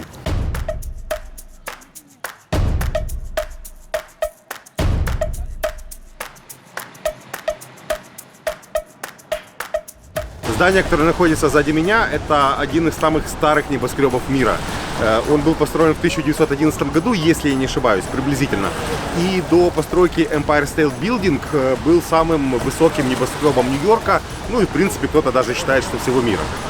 Очень красивая как снаружи, так и изнутри. То есть вот прям стоит зайти и посмотреть, насколько там все великолепно.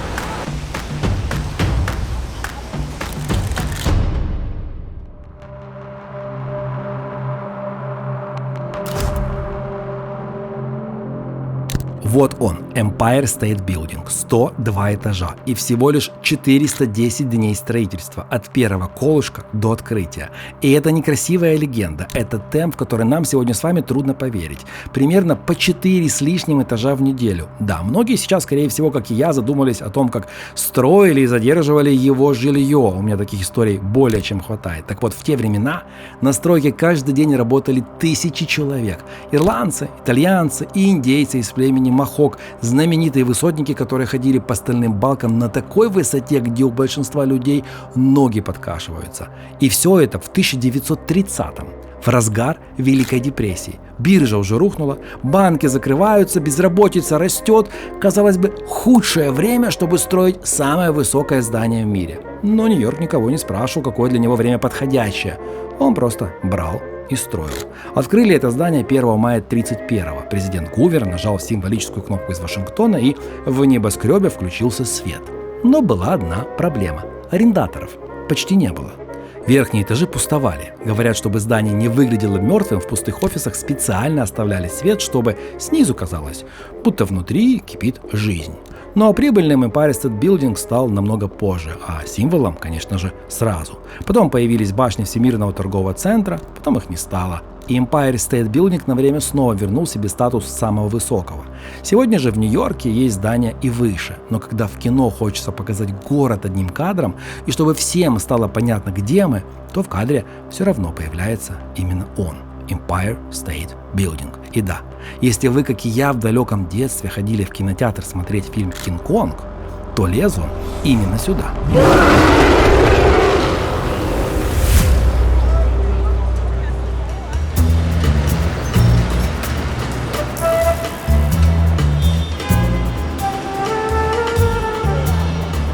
Еще одна особенность Нью-Йорка заключается в том, что здесь никто не ждет светофор практически. То есть только вот на таких магистралях, как вот это, например, да, то есть когда здесь достаточно плотный трафик, люди стоят и ждут. Но в целом, если мы выйдем в Мидтаун, там, где уже блочная система кварталов, там всегда можно отличить туриста от местного жителя. Почему? Потому что местный житель, он всегда идет на пролом. То есть его не интересуют машины, он идет, не ждет, и машины ждут в большей степени.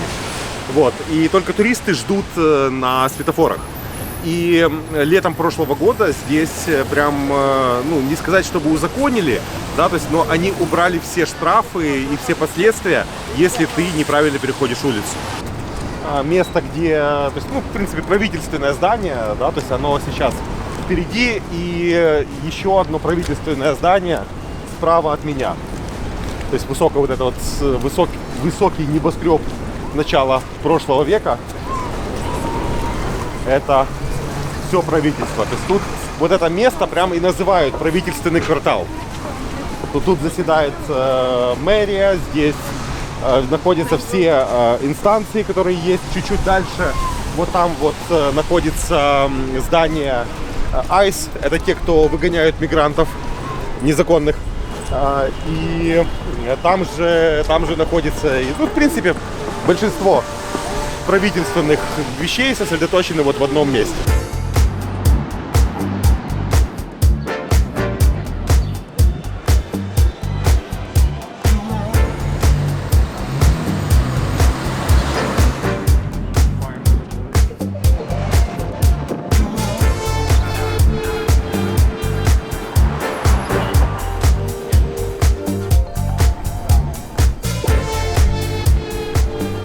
Транспорт в Нью-Йорке очень классный, получается, ходит часто. Например, как вот в Флориде ты недавно был, там автобус ждешь целый час. И то не факт, придет или нет. Что тут в метро каждые 5-7 минут, 24 часа ездит. Да, есть нюансы, не сильно чистая. Там иногда крысы тоже. Но самое, да, кстати, крысы — это маскот Нью-Йорка. Около 1 миллиона крыс, что-то такое. Это даже в парке иногда тоже. Да. Получается, автобусы довольно тоже часто 5-7 минут. Единственное, с трафиком, очень большой трафик. На автобусе не сильно быстро куда-то доберешься. Я люблю метро, засел, поставил наушники, слушаешь аудиобуки, аудиокниги, потом подкасты. По сравнению с чем на своей машине ехать, машину очень дорого иметь в Нью-Йорке. То есть, получается, страховка $300 в месяц. Заезжаешь в эту часть, где мы начали, это Мидтаун, ты должен платить $9. Потом парковка проблематична. То есть, где мы начали, это в части в основном для коммерции. То есть, простые машины даже не могут парковаться. Поэтому гаражи взимают $20 в час, $50 в день, 500 где-то примерно в месяц.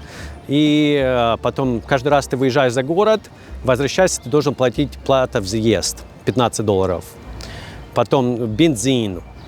И какие-то там ремонты, что нужно сделать. То есть это очень дорого иметь машину в Нью-Йорке. Поэтому нью-йоркцы, они предпочитают, даже если брать желтое такси, будет дешевле, чем иметь свою машину. А желтое такси дешевле, чем Uber и Lyft или нет? Они примерно одна и та же самая цена, но разница в том, я расскажу, потому что я работал оба на желтом такси и на Uber. Для тех, как Uber появился, в Нью-Йорке желтое такси это был как на вес золота. Если ты посмотришь на капоте, есть такая наклейка, это называется медальон, бизнес-лицензия. То есть до Uber она стоила $1 миллион. Да. Навсегда? Это, да, ты владелец, но эта цена, как бы она, то есть в 80-х годах она может там стоила 30 тысяч. Кто люди купили тогда, то есть и вот она росла, и когда Uber пришел, началась конкуренция, и на данный момент эта лицензия стоит $100 тысяч. То есть люди потеряли? Да, люди лаживали свои дома, чтобы взять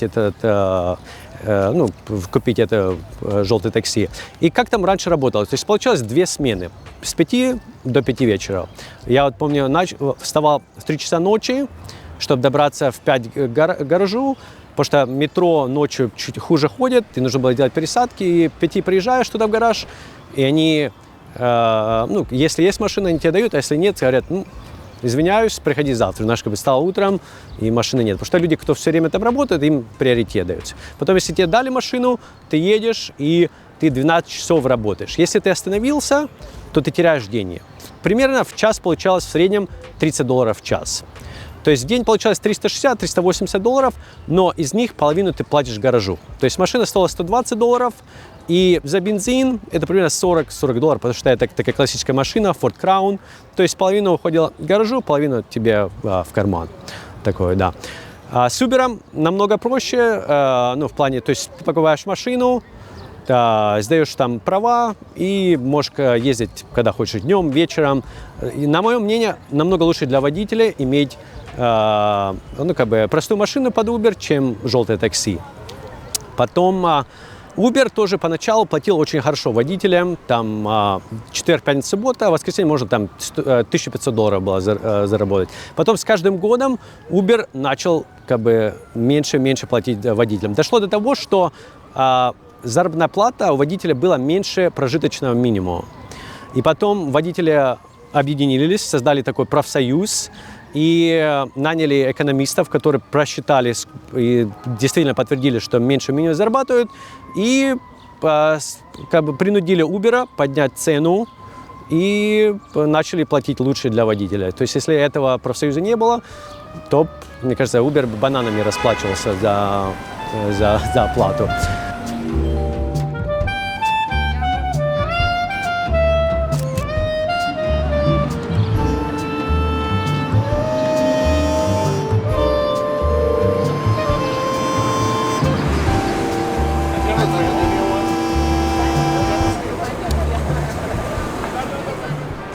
Почему Нью-Йорк? О рынке большом на самом деле думали и раньше кофейн. То есть я понимал, что рынок в Штатах, он практически бездонный по разным параметрам. И в 2015 году я, кстати, здесь был на выставке франчайзинга в Джавис-центре, как турист. И думаю, надо проехаться по другим штатам. Ну, я люблю кофе, люблю классное атмосферное заведение. Посещал кофейни, смотрел и видел, что и очереди в глубинках есть, и в мегаполисах, но качественный кофе я реально встретил, ну, прям сильно редко. Хотя на Манхэттене, например, я могу найти, наверное, 50 плюс хороших кофеин.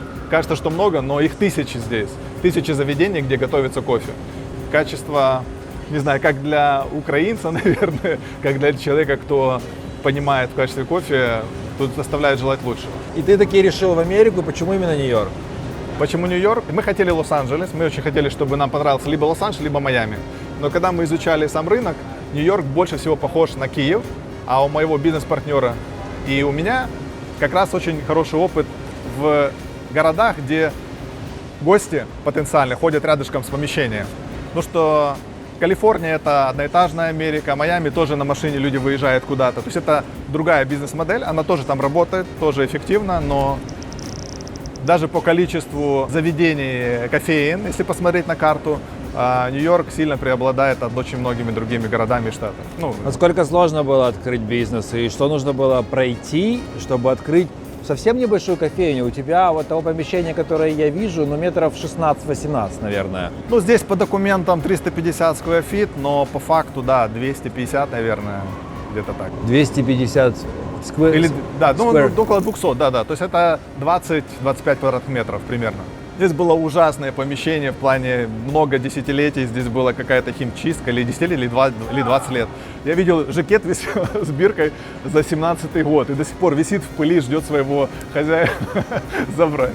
То есть и вот это все выносили отсюда довольно быстро, всякие трубы здесь вытягивали. То есть мы делали все заново, стены, потолок поднимали, пол делали, то есть все полностью сделано здесь с нуля. Помещение в аренде? В аренде, да, на 10 лет контракт у нас. Нам больше всего подходит помещение 500-600 квадратных футов, мы просто сеть строим. И когда мы изучали рынок, колеблятся цены от 5, если совсем слабенькие райончики, до 35 тысяч долларов за одинаковое помещение, за 50 квадратных метров, если так взять.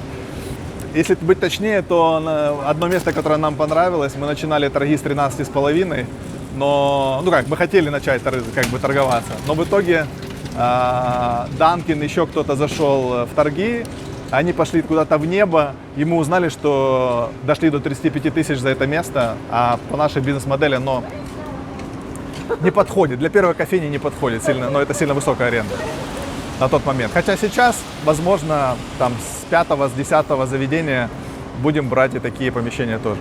Посмотрим.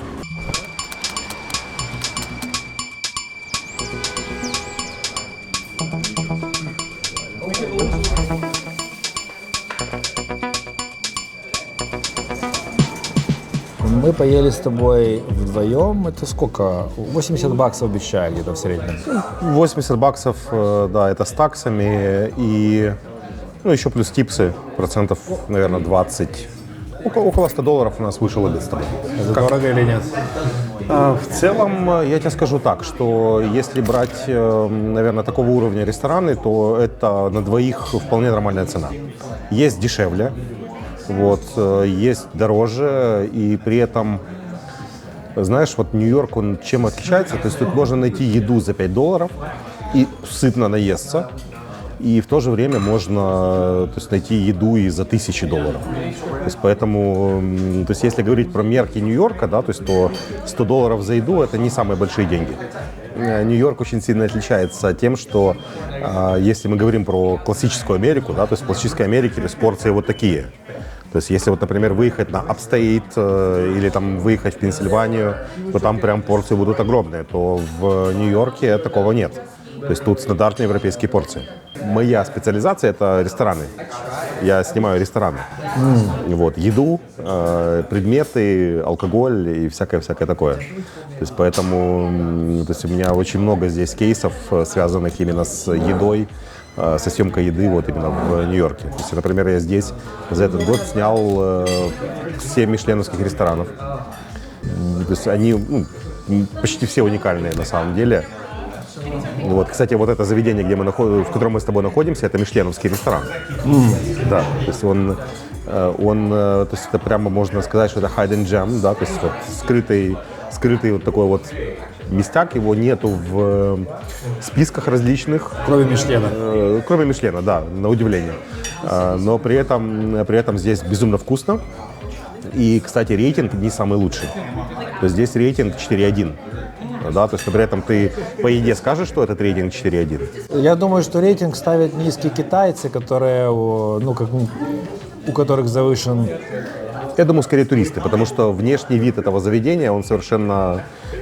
Абсолютно простой, как и, наверное, большинство ресторанов Нью-Йорка. Да. То еще есть уникального в Нью-Йорке, это то, что ты можешь... То есть есть люди, вот, например, у меня есть товарищ, он живет уже больше 3 лет в Нью-Йорке, он не готовит дома вообще.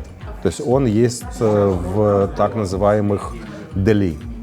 То есть, я думаю, ты обращал внимание, да, то есть, когда проходил по улицам, я тебе покажу. Вот, да, то есть, есть маленькие такие, они как, их можно назвать, мы бы их назвали супермаркетами, магазинчиками, вот, но в целом там продается как готовая еда, так и можно купить какие-то необходимые вещи домой, там, воду обычную, там, может быть, какие-то жвачки, сигареты, по-моему, нет, но там пиво, да, то есть, вот такого плана. И здесь огромное количество интересных дели, которые, то есть, это деликатесаны, да, то есть они сокращают, где очень много вкусных вещей. То есть, например, есть дели, где можно поесть шикарный сногсшибательный пастрами. Вот, они на этом специализируются. В другом можно купить и съесть chicken with rice, да, то есть это тоже один из специалитетов Нью-Йорка. Вот. Очень много здесь пиццерий, да, вкусных, прям вкусных. При том, как Italian style. То есть, вот, например, в 2 блоках отсюда, да, то есть пиццерия, которая входит в 10 лучших пиццерий мира. Вот. Малюсенькое заведение, работает с 5 вечера там, и, наверное, там, до 7 до 8, но при этом то есть оно пользуется безумной популярностью. Запах Нью-Йорка – это?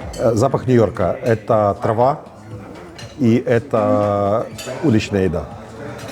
Вот эти 2 запаха тебя преследуют везде. И еще один запах – это запах воды.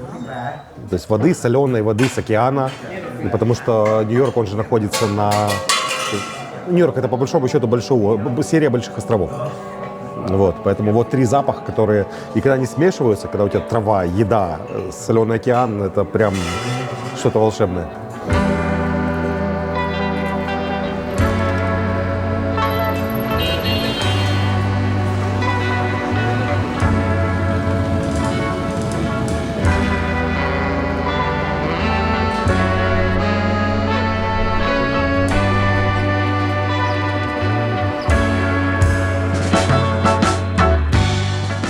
Саша прав. Нью-Йорк и для меня это свой неповторимый запах. Точнее, не один запах, а его слои. И меняются они буквально каждые метров 20. Сначала ты чувствуешь базовый Нью-Йорк. Выхлопы, горячий асфальт, металл и где-то под всем этим, возможно, еще и соленый воздух залива. Потом сверху накладывается еда. Жареный лук с тележки хот-догов, шаурма, фалафель и сладкие орехи с корицей. И да, еще один слой, о котором мы уже говорили, я сейчас про тот самый сладковатый дым, ведь с 2021 в штате Нью-Йорк травка легализирована, и теперь этот запах для города такой же привычный, как кофе и бензин.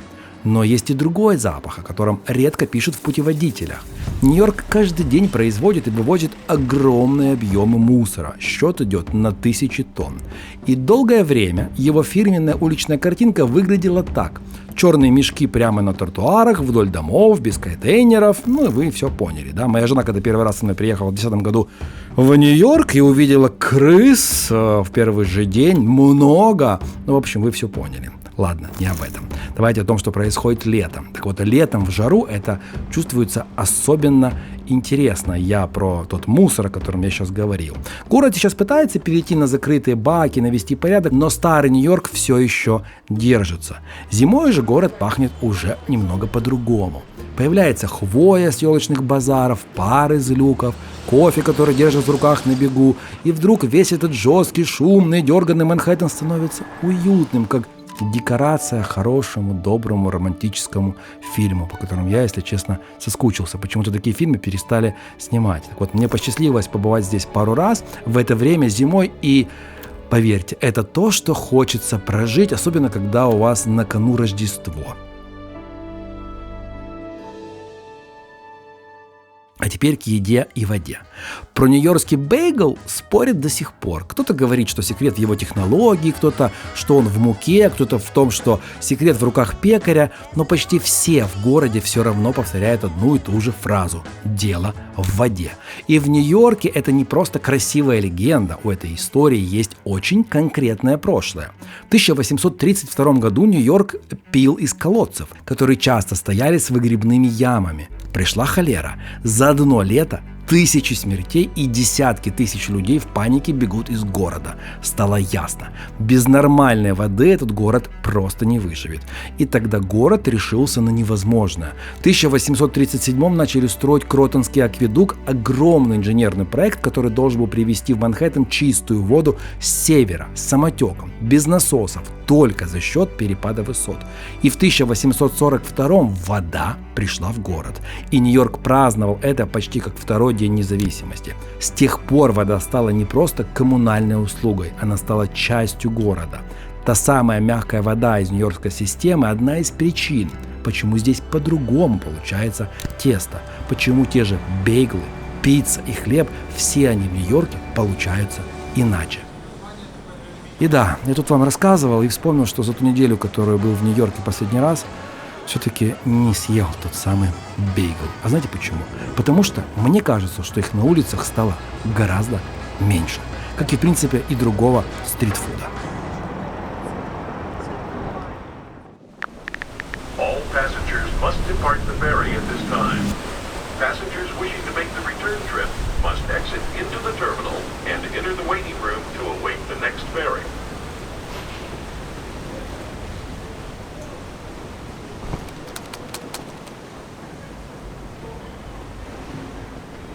All passengers must depart the ferry at this time. Passengers wishing to make the return trip must exit into the terminal and enter the waiting room to await the next ferry. Just for a second.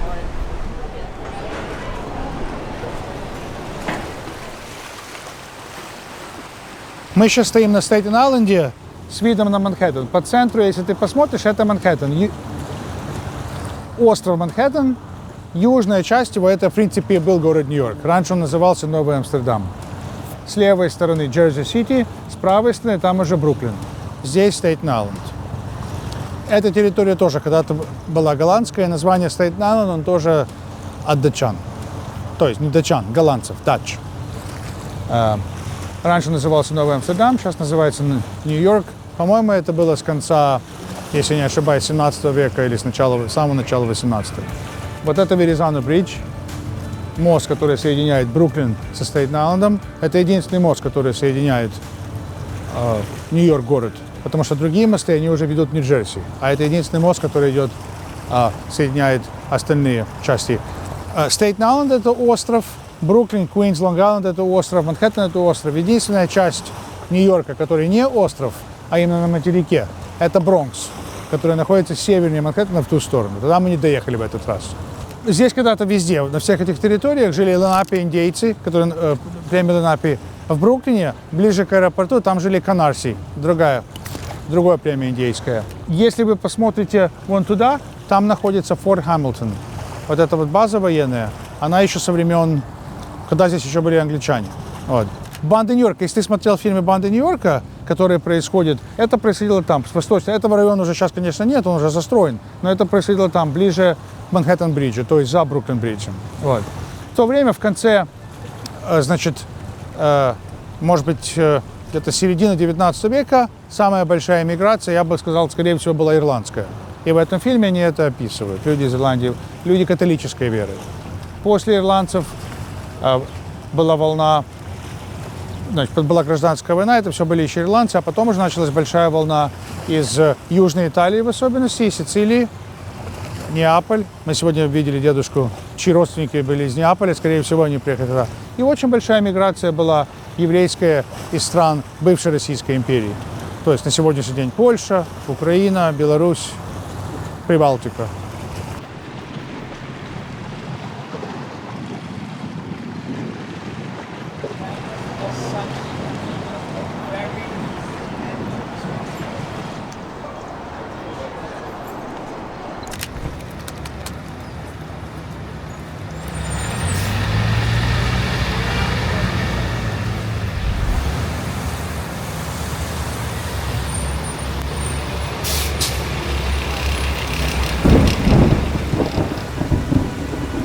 Как 2020 год повлиял на Нью-Йорк? Что поменялось? Да, очень много поменялось. Многие люди выехали из Нью-Йорка. Мой, кстати, знакомый, которого я встретил, мой был знакомый в моем маленьком городишке, мы тут встретились. Это потому, что Нью-Йорк – это маленький город, что тут можно встретить друга детства. И вот он все это время тоже жил в Нью-Йорке и решил во время ковида поехать во Флориду. И вот они поехали туда, сейчас снимают двухкомнатную квартиру, стоит $1500. А говорит, если бы они до ковида приехали, там вообще стоило там 1200-1300. То есть, потому что многие с Нью-Йорка переехали в Флориду, и цены уже там начали подниматься. Раньше метро было все забито. То есть до короны, там заходишь в метро, нужно проталкиваться, чтобы дойти. А после короны заходишь в пустые места. То есть показывают, насколько много нью-йоркцев выехало с Нью-Йорка. Но это также может повлиять на, знаешь, дистанционную работу. Если многие живут в других местах и просто дистанционно работают. Также повлияло, больше стало бомжей. То есть до короны были бомжи, но не так много. А вот именно после короны стало больше и больше. Некоторые из них агрессивные, к сожалению. И вот там, например, если девушка или женщина едет в метро одна и будет какой-то бомж, он может быть агрессивным, может как-то накричать или... В 70-х, 80-х годах здесь, в Нью-Йорке, очень был большой криминал. Таймс-сквер – это было самое худшее место. Там продавались наркотики, фильмы для взрослых. Если ты смотрел классический фильм про это время, это «Водитель такси» с Робертом Де Ниро. Там вот хорошо показывается, насколько плачевное состояние весь город был. Все поменялось после известного мэра Джулиани. То есть он привез много полиции, они сделали свою работу, и до короны Нью-Йорк был самым безопасным большим городом США. Сейчас статистика поменялась, примерно 2 раза увеличилось всякие преступления, ограбления, также убийства, к сожалению, худшее. Также еще хотел сказать, был известный мэр Блумберг. Он был таким, можно сказать, республиканцем, и он держал все, ну, так сказать, в кулаке, но был порядок. То есть даже по работе на велорикше нас там останавливали, там, у нас не было, например, свет не работал или звонок не работал. За какие-то мелочи давали большие штрафы. То есть порядок был, ну, так, все держалось в порядке. Потом был другой мэр, поменялся и там начал немножко спускаться, и во время короны совсем как бы упало на нет. У тебя были случаи с полицией какие-нибудь? Мне было, например, с велорикшей, например, когда едешь по автобусной полосе или едешь по велосипедной дорожке. То есть такие, которые можно, ну, знаешь, как штраф. Когда едешь на машине, там за поворотники, ты же за поворотниками на велорикше останавливаешься. Как тут это, кстати, все происходит? То есть тебя полицейский останавливает, говорит причину остановки и говорит штраф. Ну, это не всегда сразу штраф, а иногда, если ты, например, первое нарушение, он тебе сделает предупреждение. То есть скажет, тут не разрешается ехать или не разрешается останавливать, и потом в следующий раз, когда он тебя ловит, он уже тебе выписывает штраф. Штраф обычно $50, $100, $150, $200, в зависимости от штрафа. Поначалу я много не знал, где куда ехать, где поворачивать, но набрал очень многие штрафы, но потом с опытом уже знаешь и не делаешь эти. Полиция всегда комфортно общается, если что? Да, всегда очень нормально останавливается, все вежливо, все порядок. То есть так никакого беспредела нету, все. Ты нарушил, тебя остановило. Если ты ничего не нарушаешь, тебя не наставляют. Да. Тут, кстати, полиция работает очень быстро. То есть где-то что-то произошло, буквально 4-5 минут полиция приезжает. Да, то есть полиция тут на каждом, особенно тут Таймс-сквер и большое количество полиции. Даже очень такие есть машины, называются под прикрытием. То есть это как обычная машина, но внутри в них находятся полицейские.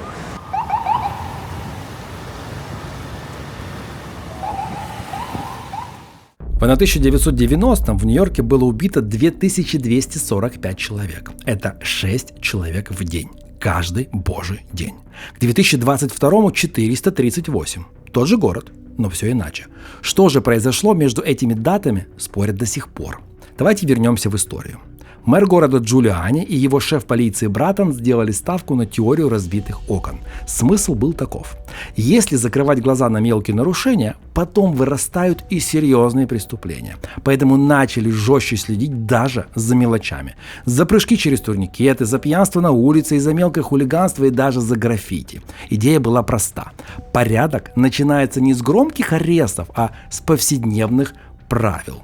В итоге Таймс-сквер, который в 80-х ассоциировался с проституцией, грязью и кражами, постепенно превратился в туристическое место и почти в открытку. Я заезжал в этот раз на Таймс-сквер. Мне кажется, что все снова откатилось. Да, до тех самых 90-х, с точки зрения моего ощущения там. Так вот, маятник качнулся в другую сторону в 2020-м. И, как по мне, не только в Нью-Йорке, а по всему миру произошли сильные изменения. В Америке же прошла реформа залогового законодательства. И за большинство ненасильственных преступлений, кражу или мелкое хулиганство, задержанных перестали просто держать под стражей до суда. Выпускали в тот же день. Вот вам история. Например, один житель Квинса был арестован за кражу 46 раз за один год, но каждый раз его отпускали. 37 из этих краж в одном и том же Walgreens. Со временем аптечные сети начали прятать за стеклянную витрину и зубную пасту, и дезодоранты, и детские смеси, потому что иначе их просто уносили прямо при сотрудниках, которым запрещено вмешиваться. И в этот город с этой историей и с этими правилами и приехала Катя со своей мечтой и столкнулась с реальностью в первые же дни.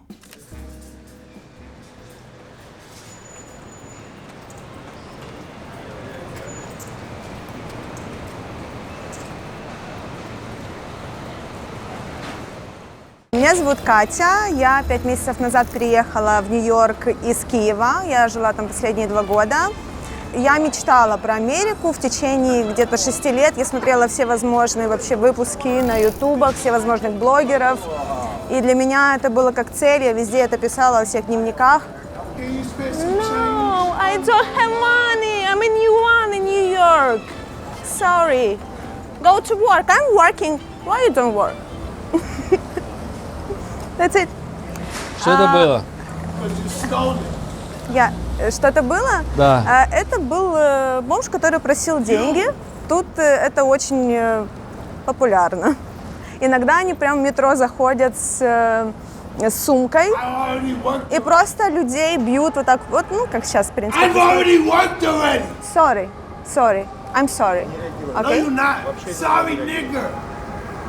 Не разговаривай. Okay. Я зря с ним заговорила. Не смотри на него, не реагировай. Окей. Sorry, nigger. Продолжай. Sorry, nigger. Такое часто бывает здесь? Очень часто тут такое бывает. Город грязный. Сначала, когда ты приезжаешь, ты этого вообще не видишь. Я помню, я не видела ни крыс, ни бомжей, ни грязи, ничего. Я вот так вот ходила, рот открыла, на все смотрела, все было так красиво, прекрасно. Когда ты поживешь какое-то время, ты начинаешь уже смотреть.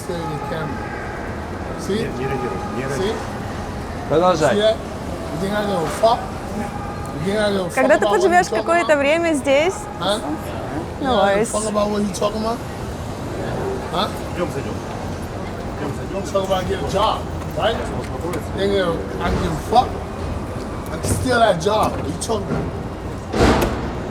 когда ты поживешь какое-то время здесь, ты начинаешь замечать вот такие ситуации. Как-то с моей подругой в метро мы ехали домой, было где-то 10 часов вечера. Мы просто ехали, разговаривали. Я знаю, что лучше... Это вот сейчас я сделала ошибку. Я с ним заговорила, и поэтому он сейчас нас пытается на что-то спровоцировать.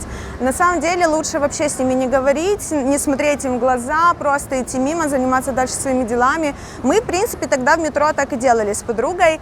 Зашел какой-то... Тут очень много mental health людей с ментальными проблемами из-за того, что не хватает мест в больницах, поликлиниках, не знаю, как это, психбольницах, вот. И они ходят по улицам и заходят, естественно, в метро. И зашел в метро такой мужчина, он начал разговаривать. Они часто просто сами с собой разговаривают, устраивают театр одного актера. И вот он зашел, начал сначала разговаривать сам с собой, а потом пристал к нам. Начал задавать вопросы. Мы не обращали на него внимания, а он просто стал над нами и начал вот так вот махать руками перед нашими лицами. Мы встали, убежали, и он начал бежать за нами. Ну, как бы, тут есть некоторые правила, ну вот такого ты не избежишь, конечно. Все говорят, что они не опасные, но я боялась в тот момент. Тут же еще действуют законы, они там могут развлечься где угодно посреди улицы, и типа никто не может им ничего сказать, потому что это свободный человек, и у него есть воля лежать посреди улицы, у него есть воля снять штаны и сходить, извините, в туалет. Вот еще один. Это другой. Это уже нет, другой. Нет, другой, да. Короче, Да. говорит слова, которые даже переводить не хочу. Вполне понятно, в принципе. Hi, how are you? Но это Нью-Йорк. Да, Ты это себе, Нью-Йорк. наверное, другой Нью-Йорк представляла, правда? Знаете что, много людей, я вот когда у них спрашиваю, как вы тут живете, я у них спрашиваю, как вы тут живете в этом всем, они такие, ну а что, в Украине бомжей нет? В Украине есть такое? Нет. Ну, как бы нет такого в Украине, это правда. Да.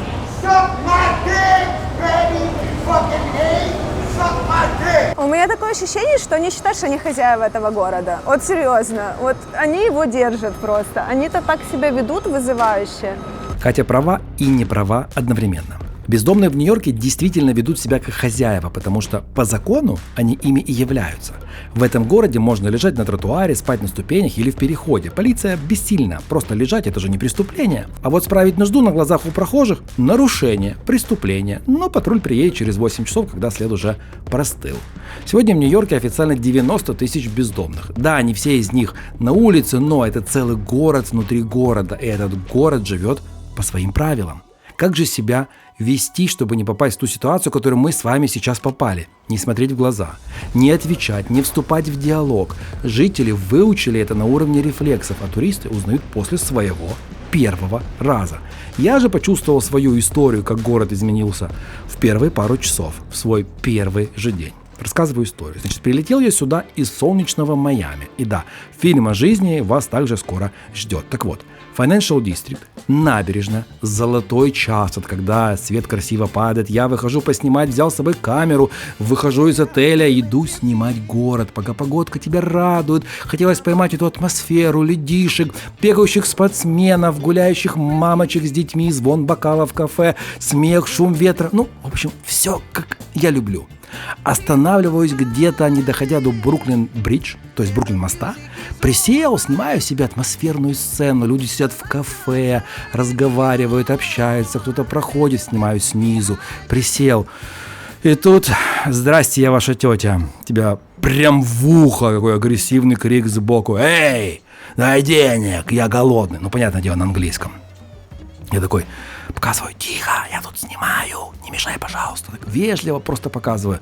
Эй, я сказал, дай денег, я голодный. Я говорю, пожалуйста, тихо, не мешай.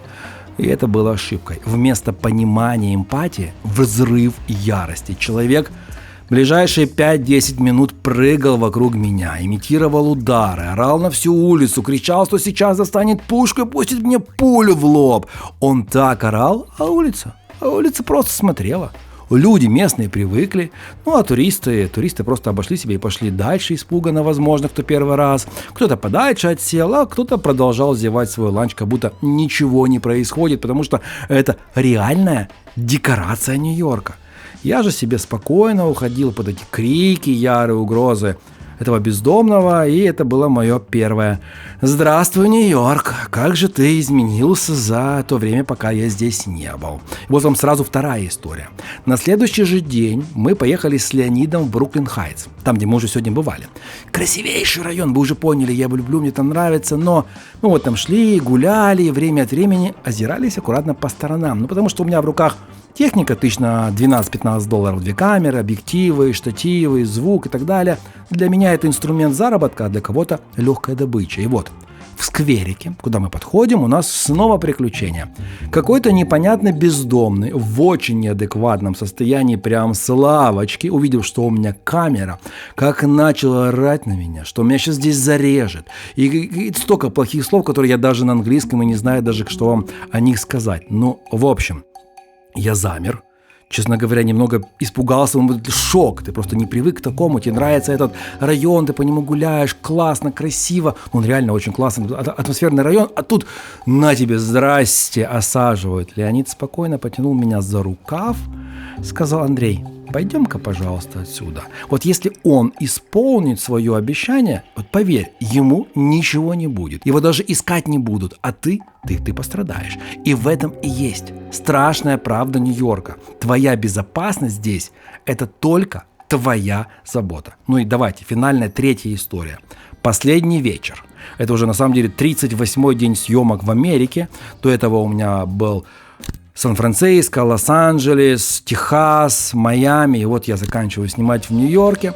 Возвращаюсь из Джерси-Сити после съемок с Пашей. Выпуск с ним будет на моем другом канале. Ссылка, если что, есть в описании. Но неважно. В общем, 10 часов вечера. Метро.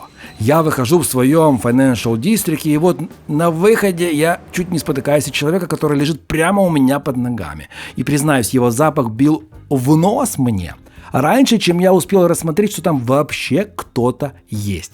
В этот самый момент, когда я его обхожу, он, не вставая, начинает делать свое маленькое дело, или дело по-маленькому, ну, в общем, поняли вы, о чем я, прямо через расстегнутые свои штаны, откуда уже, видать, давно свисало его, то самое, в кавычках, достоинство.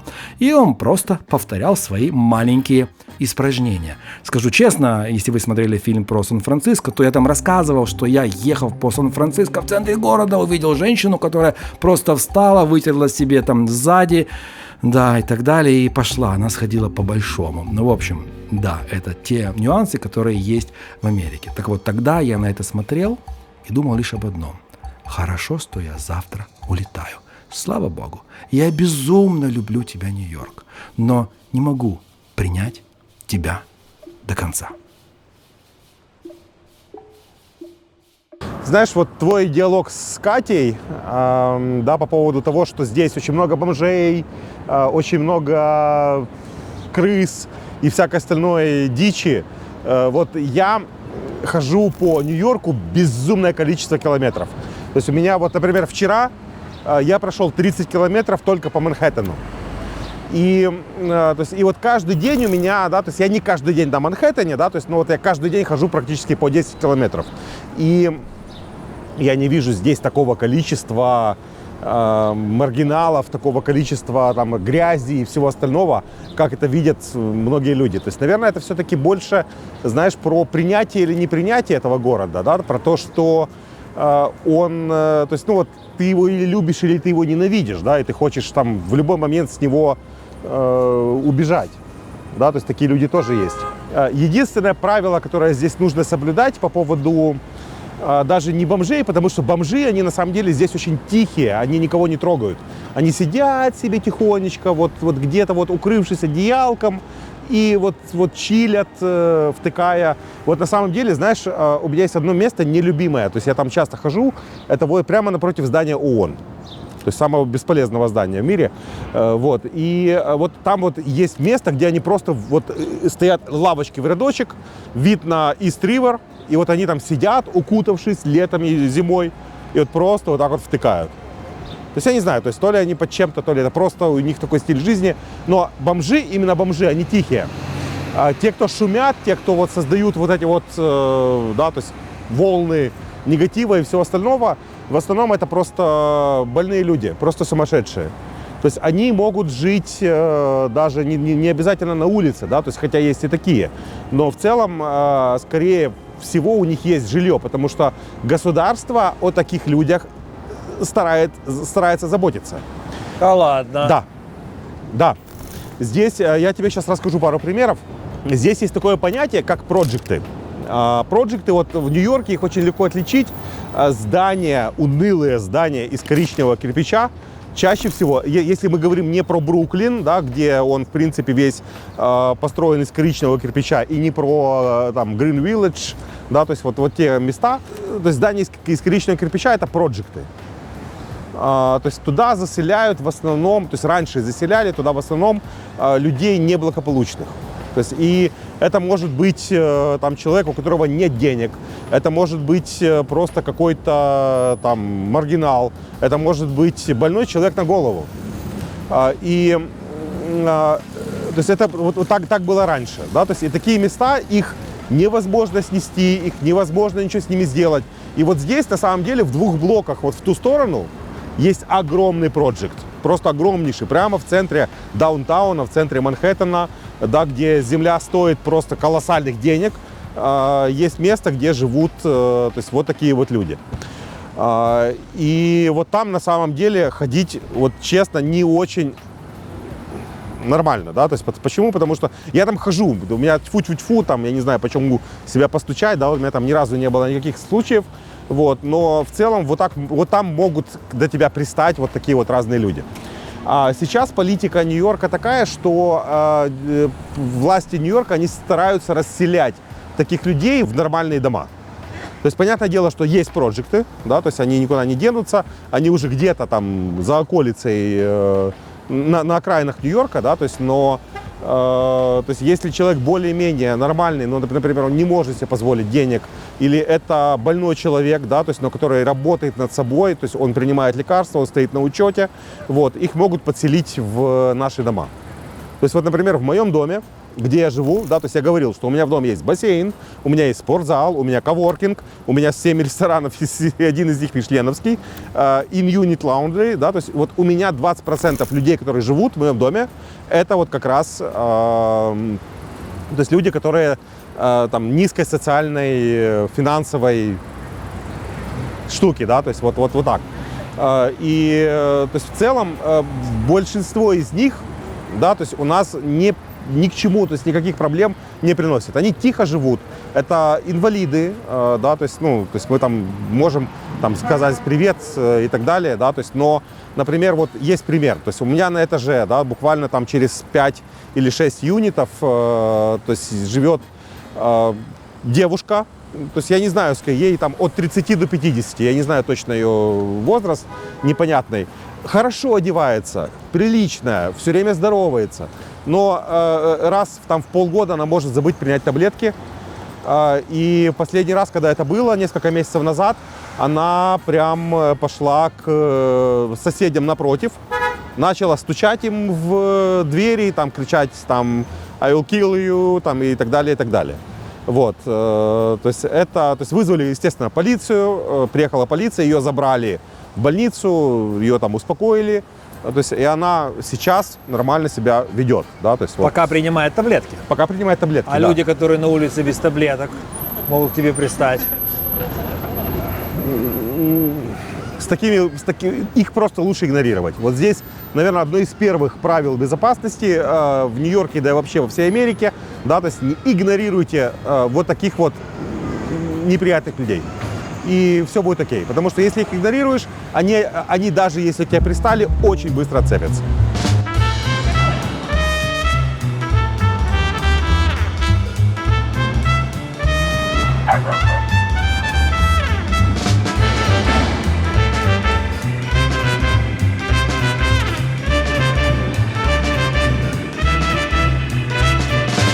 Было ли сложно открыть компанию, зарегистрировать и все юридические финансовые вопросы, банковский счет и так далее? Вот это сложно, это такое понятие. У меня более там 130 партнеров в прошлом бизнесе, да, в Украине и в Нигерии. И для кого-то, когда открывается кофейня, то начинается как бы что? Владелец начинает работать. И для кого-то что-то сгорело, что-то упало, не проблема, а у кого-то лента в принтере застряла, и это проблема, человек чуть ли не закрываться хочет. Поэтому это сильно зависит от человека, я считаю. Нам было несложно. Это была поступательная, понятная работа. Просто много нового нужно было узнавать. Как если бы, я не знаю, переезжал в любую другую страну. Где сложнее вести, либо проще вести бизнес? В Украине, Нигерии или в Штатах, в Нью-Йорке? Мое личное субъективное мнение, начинать, наверное, в Украине, а вести в Штатах. Сложнее или... Легче начинать в Украине, а легче вести в Штатах. То есть, что я имею в виду вести? Вести — это в длительной перспективе сохранять и приумножать прибыль, которая получается здесь, наращивать обороты. Потому что здесь довольно, тут контракты на 10 лет подписываются, аренды, например.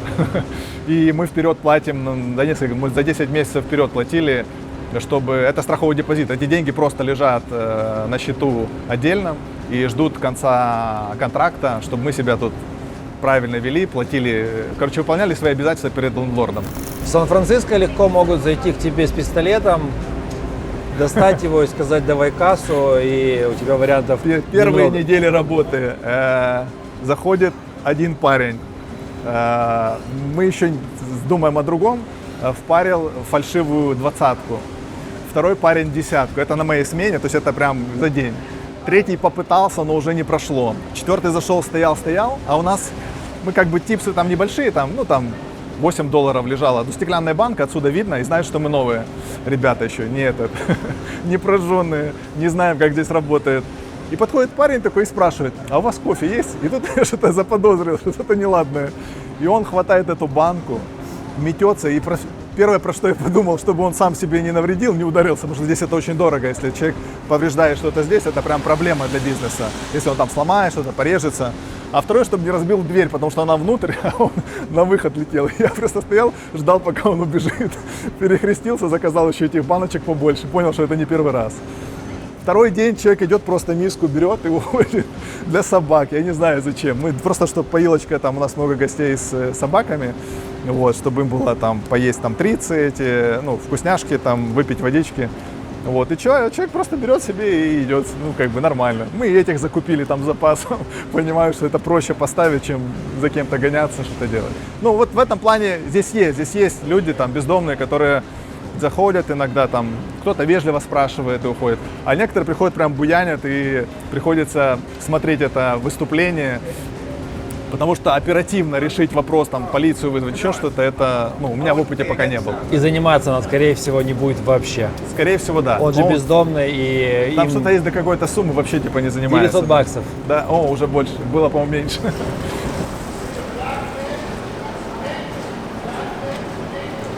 В Нью-Йорке существует своя невидимая граница. Не только в Нью-Йорке, а и в многих других штатах. Так вот, переступишь ее, и ты преступник. Останешься в шаге, и ты участник безнаказанной игры. И цена этой игры ровно $1000 США.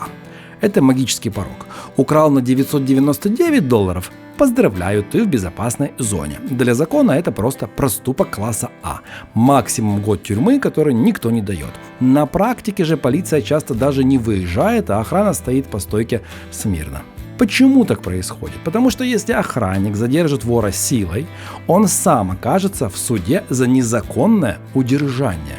И да, это не случайный хаос, это система. В 2019-м Нью-Йорк провел реформу залогового права. Хотели как лучше, как всегда, чтобы бедные не сидели в тюрьмах за мелочевку, а получили идеальный инкубатор для воров. Тебе выписывают билетик в кавычках, повестку в суд и отпускают на все 4 стороны до следующего магазина. Вы же помните про человека, да, который я уже рассказывал, про Walgreens? Такая вот история. Так вот, статистика – вещь все-таки упрямая. После реформы количество жалоб на кражи взлетело на 64%. Убытки ритейла только в штате Нью-Йорк – $4,5 миллиарда в год. Зайдите в любую аптеку Walgreens. Там все, от зубной пасты до шоколадок, заперто под стеклом. Помните Сашу? Он предприниматель, он знает цену деньгам. И когда он спокойно смотрел, как парень уносит его банку с чаевыми, это не было его слабостью. Да, Саша мужик, но это не его слабость, это был холодный расчет. Саша понимает, что проще купить банку за $10, чем рисковать жизнью или судиться годами. В этом городе полиция приедет через час, если вообще приедет. Нью-Йорк не одинок в этом безумии, он отличный пример того, как не надо делать. В Калифорнии после похожих реформ кражи растут на 9% каждый год. В Вашингтоне на 23%. А теперь посмотрите на Техас. Кстати, фильм о котором у меня тоже уже вышел. Так вот, порог для тяжкой кражи там $2500. Казалось бы, выше ворой не хочу. Но нет.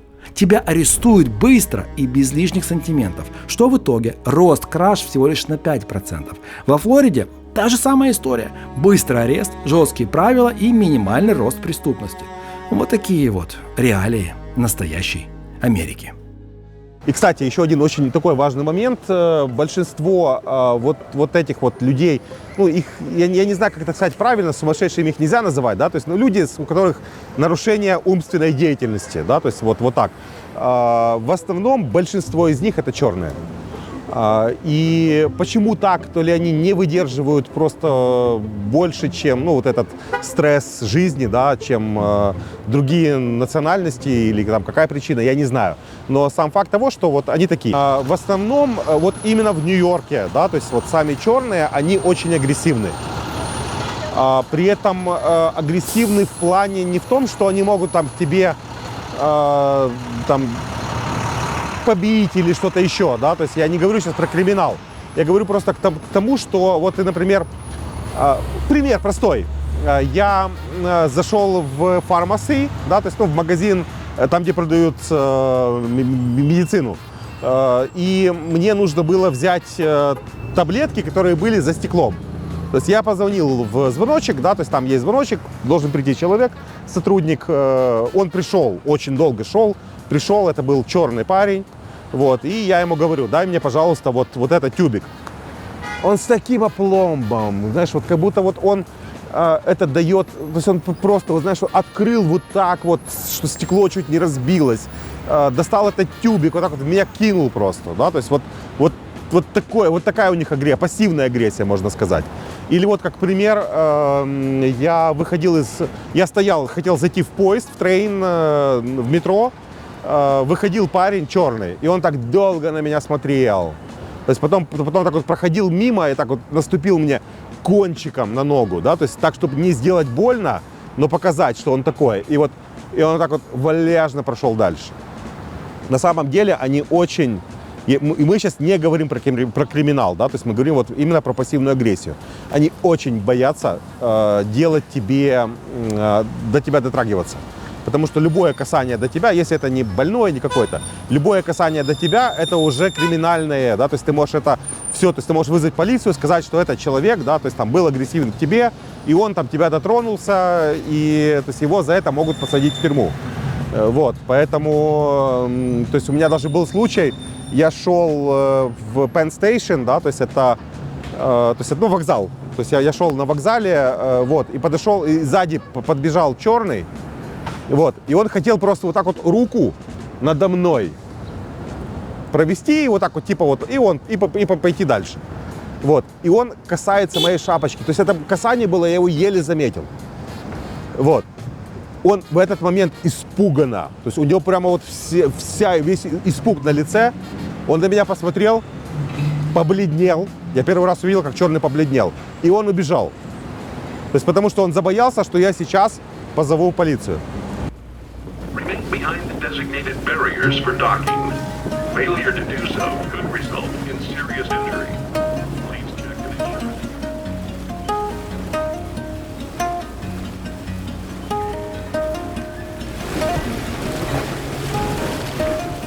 Вот менталитет и вообще страну можно рассматривать как до и после полуночи. То есть до 2020 года и после 2020 года.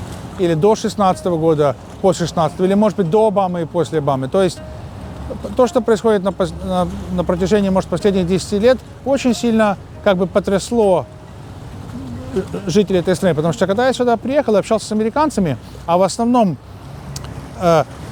американцы, с которыми я общался, это не были англосаксы, которые Вашингтон, Линкольн и все эти остальные, которых уже в Нью-Йорке не было. В основном американцы это были в основном ирландцы или итальянцы. В основном это были итальянцы, то есть второе поколение. Люди, чьи родители приехали из Италии, дедушки, бабушки приехали в Италию, так как они были не так давно ставшими американцами, они себя считали больше американцев, чем другие. Я чувствовал это. Я учил социологию когда-то, и это чувствовалось. И они все были...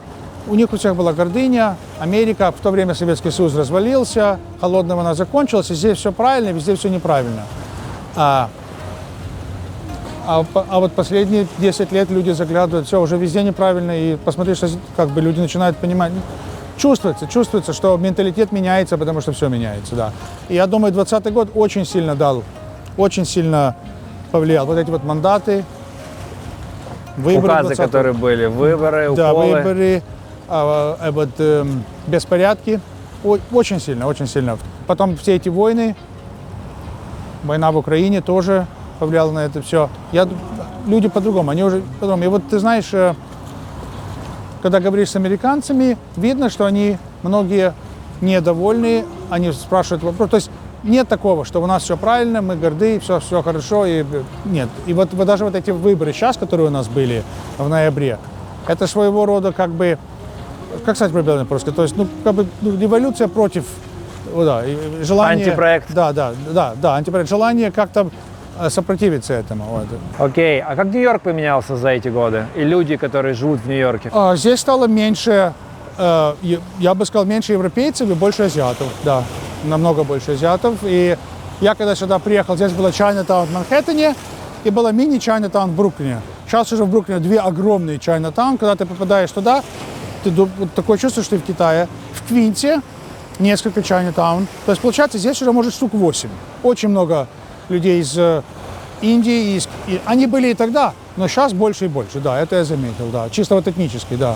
А в целом, как город развивался за это время? Что Он не развивался. Вот всю инфраструктуру, которую ты здесь видишь, она была построена... Вот последний мост они построили в 1960-х годах, с тех пор больше ничего не построено. Мы с тобой стояли на паркинге часа 4. Да. В Бруклин Хайтс. Да, Бруклин Хайтс. Сколько ты заплатил? $52. $52 да. 4 часа? Да. Просто мы проехали, сделали 3 круга, да. мест вообще нет. Нет. Нереально. Нет. То есть, если ты там работаешь, то ты на машине не ездишь. Или можешь покупать месячный абонемент какой-то, может, какую-то сделку с ними. Нью-Йорк очень дорогой вообще. Да, очень дорогой город, да, очень дорогой город. Итак, все-таки сколько денег в месяц надо тебе одному для жизни в Нью-Йорке? Минимально. Окей, давай посчитаем. Например, квартира $1500. Потом на еду, если такой сезон, когда нет времени готовить, то еда где-то выходит около $1000. То есть это уже 2500. Потом какие-то проездной, что-то такое, это где-то выходит там 500, 700, $1000. Ну, там можно еще путешествие взять. То есть это где-то около 4000, 5000, так, с минимальным путешествием. Хочу сказать один пример. До короны мне попалась такая статья, что она гласила, что если человек зарабатывает в Манхэттене 100 тысяч, то он в год выходит 0. Почему? Получается, налоги около 25-35%. То есть мы, давай вычитаем 30%, то есть остается 70 тысяч. За жилье, например, сейчас возьмем однокомнатное в Манхэттене, это $4000. То есть в год примерно это получается 50 тысяч. То есть из 70 вычитаем 50 тысяч, остается 20 тысяч. Потом на еду. То есть если они идут в Манхэттене, то где-то получается 1000-1200 в месяц.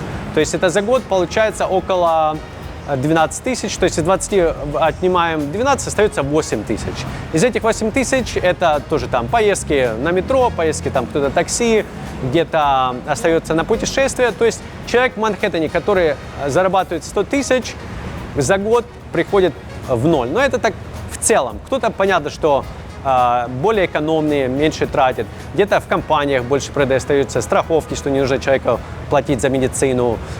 Потом, если семейный человек, например, если жена не работает и ребенок, то, конечно, расходы увеличиваются. То есть там детский садик частный, потом больше еды. То есть, и опять же, это Манхэттен. Также есть Бруклин, Квинс, которые там меньше расходы, конечно, там меньше зарплаты. И тоже разница, вот Манхэттен и Бруклин, ну, почти в половину. Катая туристов на велорикше, сколько ты можешь максимум зарабатывать в месяц, твой лучший месяц? Где-то 5-6 тысяч примерно в месяц. Самая сложная работа, которая у тебя была? Была стройка. Я подработал, когда работал в ресторане. Мне нанял один паренек, и нужно было, ну, как разнорабочий. То есть он делал ремонт в доме, и там был гипсокартон, и нужно было держать его в то время, как он сверлил.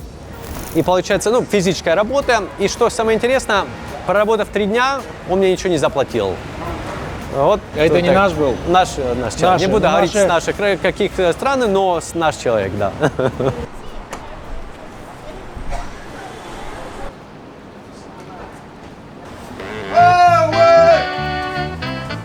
Oh, you know what? I have something you might find very interesting. I have something.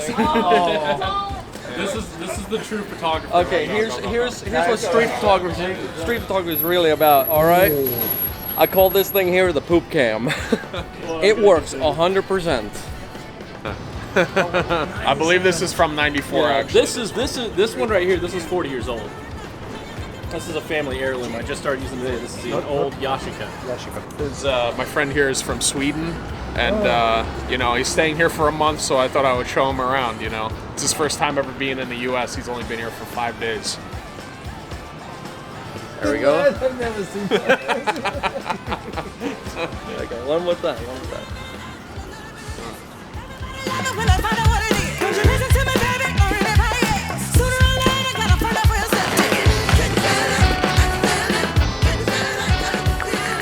Для того, чтобы здесь работать, тебе нужна специальная виза, компания. Как это все работает? Я могу работать, у меня есть компания, но я могу работать и просто как самозанятый. Здесь нет... Это Нью-Йорк, здесь везде это шумно. Нью-Йорк, да, это Нью-Йорк. То есть тут можно работать как самому просто, не открывая никаких компаний. Можно открыть там десятки компаний и платить налоги и все остальное, не имеет значения. То есть, вернее так, в начале следующего года ты начинаешь считать свои деньги. Вот, сколько денег у тебя на счету, то есть если тебе заплатили больше $600, то ты требуешь специальную форму от работодателя, давая свой security number, social security number, да, то есть и после этого ты это все сводишь, отдаешь бухгалтеру, и бухгалтер считает, где твои расходы, да, то есть сколько тебе нужно заплатить налогов. И иногда даже бывает такое, что ты не платишь налоги, а тебе возвращают. То есть тебе налоговая просто возвращает, исходя из твоих трат. Ну вот, например, да, то есть я купил себе новый фотоаппарат, я купил себе ноутбук, у меня есть студия, да, то есть я купил себе свет, я хожу, там, пошел в ресторан с тобой, да, и то есть оформил это как с клиентом, то в этом случае, да, то есть частично эти деньги просто возвращаются мне назад. У тебя есть бухгалтер, который все это ведет, консультирует тебя? Да, конечно. Конечно, здесь это вообще не проблема. Здесь таких бухгалтеров огромное количество, поэтому да. Сколько стоят их услуги? $300. За сведение налоговой отчетности, да, это платится раз в год, это стоит в районе $300. Какой у тебя кредитный рейтинг? На данный момент 760 с копейками, точно не помню. На что это влияет и как это влияет на твою жизнь? Да, в принципе, никак. 767 у меня кредитный рейтинг, да, то есть у меня моему кредитному рейтингу порядка сколько? Ну, почти год. Еще года нет, но почти год. Вот. И по большому счету, что влияет? Да? То есть это то, как ты платишь за кредит. Кредитки в Нью-Йорке, да, это совершенно другое. Вообще кредитки в США это совершенно другое, чем там, ну, в наших странах, да, в Украине. Почему? Потому что здесь, да, то есть вот, например, у меня есть дебетовая карточка, да, то есть куда мне приходят деньги, которые мне там платят мои работодатели, и я эти деньги не трачу. То есть я эту дебетную карточку я с собой не ношу. Она у меня лежит дома, да, то есть как бы, то есть, ну, все. В то же время, то есть тут даже так говорят, да, что никогда не платите с дебетной карты. То есть почему? Потому что если у тебя своруют данные карты, то будет очень сложно их вернуть. В то же время кредитные деньги – это банковские деньги. И в случае, если у тебя заскамят твою карту, да, то есть, то ты легко, очень легко вернешь эти деньги назад. То есть банк сам просто это все заблочит. Вот. У меня было несколько случаев, когда просто малейшее подозрение, да, то есть я вот не в том месте рассчитался кредитной картой, у меня ее сразу блоканули. То есть мне приходилось звонить в банк, объяснять, да, что я не осел, это действительно я. Вот, такое было, да, то есть это действительно так. При этом просто вовремя плати. Ты бы хотел здесь остаться навсегда? Ты знаешь, на самом деле, первый раз я этот вопрос услышал где-то, наверное, полгода назад. И тогда вот я задумался над этим, действительно хочу ли я вот жить всю свою жизнь в Нью-Йорке. Нет. Я сюда приехал, да, то есть для того, чтобы построить свою карьеру будущего, да, то есть вот ту идеальную карьеру, которую я хочу. Я сюда приехал, чтобы заработать деньги, как, в принципе, большинство иммигрантов. Но хотел бы ли я здесь жить? Нет. Да, то есть вот точно не на старость.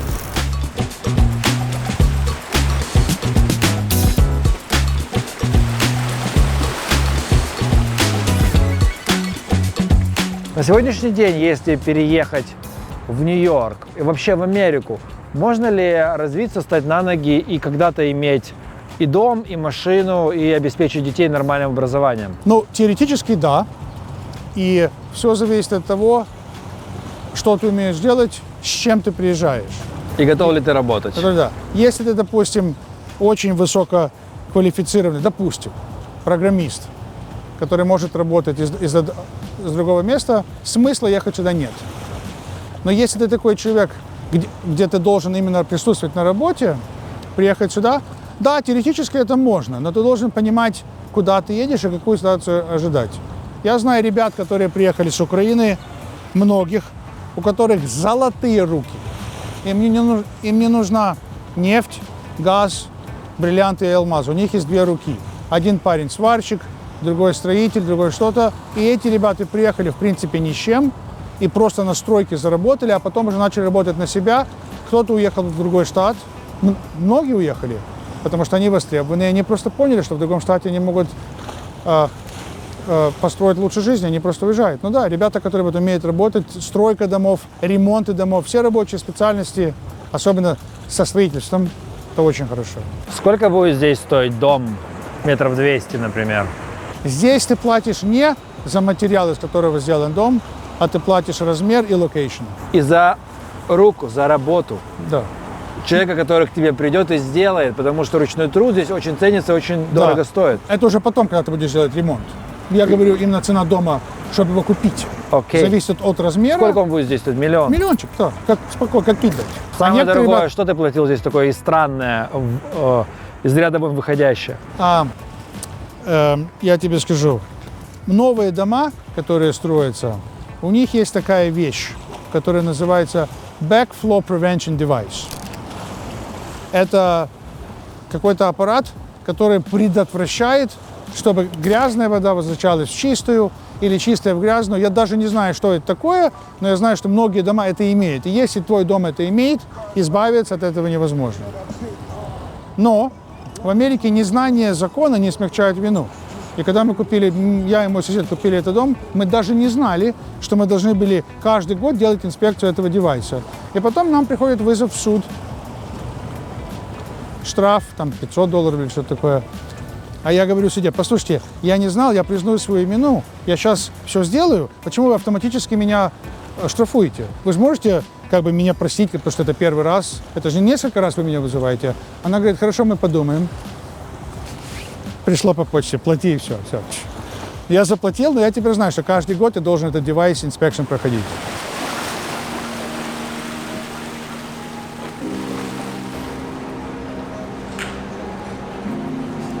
В каком районе живете? О, это Бруклин.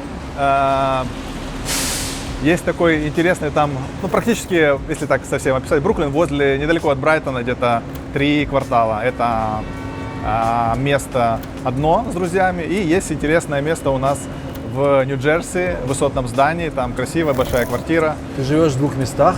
Да. Ты олигарх, слушай, местный. Ну почти. Oh, sorry. Ты снимаешь или купил? Арендую, аренда. Какая стоимость? Аренда 2800, ну считается one apartment, это 1000 где-то square feet, это 100 квадратных метров. А в другом месте? В другом месте там с друзьями договоренность, секрет. Сколько твоей семье нужно на комфортную жизнь здесь? Ты, 2 детей, жена? Ну вот прям в аккурат, в чем-то себя ограничивать. 6000 в месяц это должно быть минимум. На всех? Сколько вам садик обходился? 1600. На каких ты документах здесь? U4U и TPS. То есть я и то сделал. И то, и то. И сейчас уже нанял юристов, начинаю делать кейс по EB1 и EB2. EB1 это талант, постараемся продемонстрировать свой, вот. А второе, ну, по бизнесу. И второе это National Waiver, это национальные интересы. То есть один из национальных интересов это большое количество сотрудников. Наш проект с бизнес-партнером это открыть 3000 локаций за 10 лет. Ну и, соответственно, там очень большое количество сотрудников нам потребуется. У нас есть детальный бизнес-план. Я его уже показал юристам, ему очень понравился. Поэтому сейчас я собираю рекомендательные письма от инвесторов, от бизнесменов, от government местного, американского. Вот. Ну и будем пробовать делать. Одно из моих самых таких больших, разочарований, назовем это так, это то, что здесь нужно капец как много денег для того, чтобы хорошо жить. Вот я за 5 месяцев не достигла еще того уровня, на котором я жила в Киеве. В Киеве я жила в своей, не моей собственной, но у меня была целая квартира, я жила в центре города, у меня были регулярные съемки, я фотограф. Здесь я сейчас пытаюсь раскрутиться, как бы жизнь не оплачивает работа в кофейне, в прекрасной нашей украинской, и я подрабатываю фотографом, поэтому если есть люди, которые думают, что они приедут в Нью-Йорк и будут там зарабатывать $4000, вот это ж деньги, $4000, это вообще не деньги здесь, вот вообще не деньги. У меня на основные такие расходы, я веду учет доходов, расходов, вот прям под ноль, самое главное, у меня уходит 3300 в месяц. Вот это так, чтобы просто выживать, 3300 в месяц. И я снимаю комнату, то есть я не живу в квартире, я снимаю комнату и живу с соседкой. А в каком районе? На Брайтоне я живу. На Брайтоне? Да, я живу на Брайтоне, но я очень люблю жить возле океана. Я вот это в сторону, где все там ходят, не хожу, я хожу к океану, я гуляю, я бегаю, поэтому вот мне там нравится. У меня хороший билдинг, все. А сколько у тебя времени занимает сюда доехать? 45-50 минут. Ехать так. Комфортно добираться? В принципе, да, достаточно. Есть экспресс-трейн. Метро, честно сказать, много там кто жалуется, да, оно грязное, да, там очень много крыс, бомжей, всяких фриков, но оно покрывает весь город, этот гигантский, то есть ты можешь в любую точку города доехать на метро, и курсирует оно тоже регулярно, есть, конечно, бывают задержки, но, я когда-то смотрела выпуск про то, как работает нью-йоркское метро, сколько людей там задействовано. На одной ветке только может работать, на одном трейне, который туда-сюда курсирует, может работать 400 человек. Поэтому, Сколько проезд в метро стоит? $2.90 в одну сторону. $2.90. В месяц на проезд у меня уходит примерно $160 где-то так. Есть ли что-то, что нравится в этом городе? Мне нравится, тут красиво, опять же, я фотограф, тут каждый уголочек фотогеничный. Мне по факту даже как бы там, где мусор, он как-то так гармонично встраивается в композицию. То есть город выглядит, из-за того, что мы привыкли видеть это в кино, город выглядит очень фотогенично, очень кинематографично. Красивый город, да, но надо подумать. Честно сказать, надо подумать.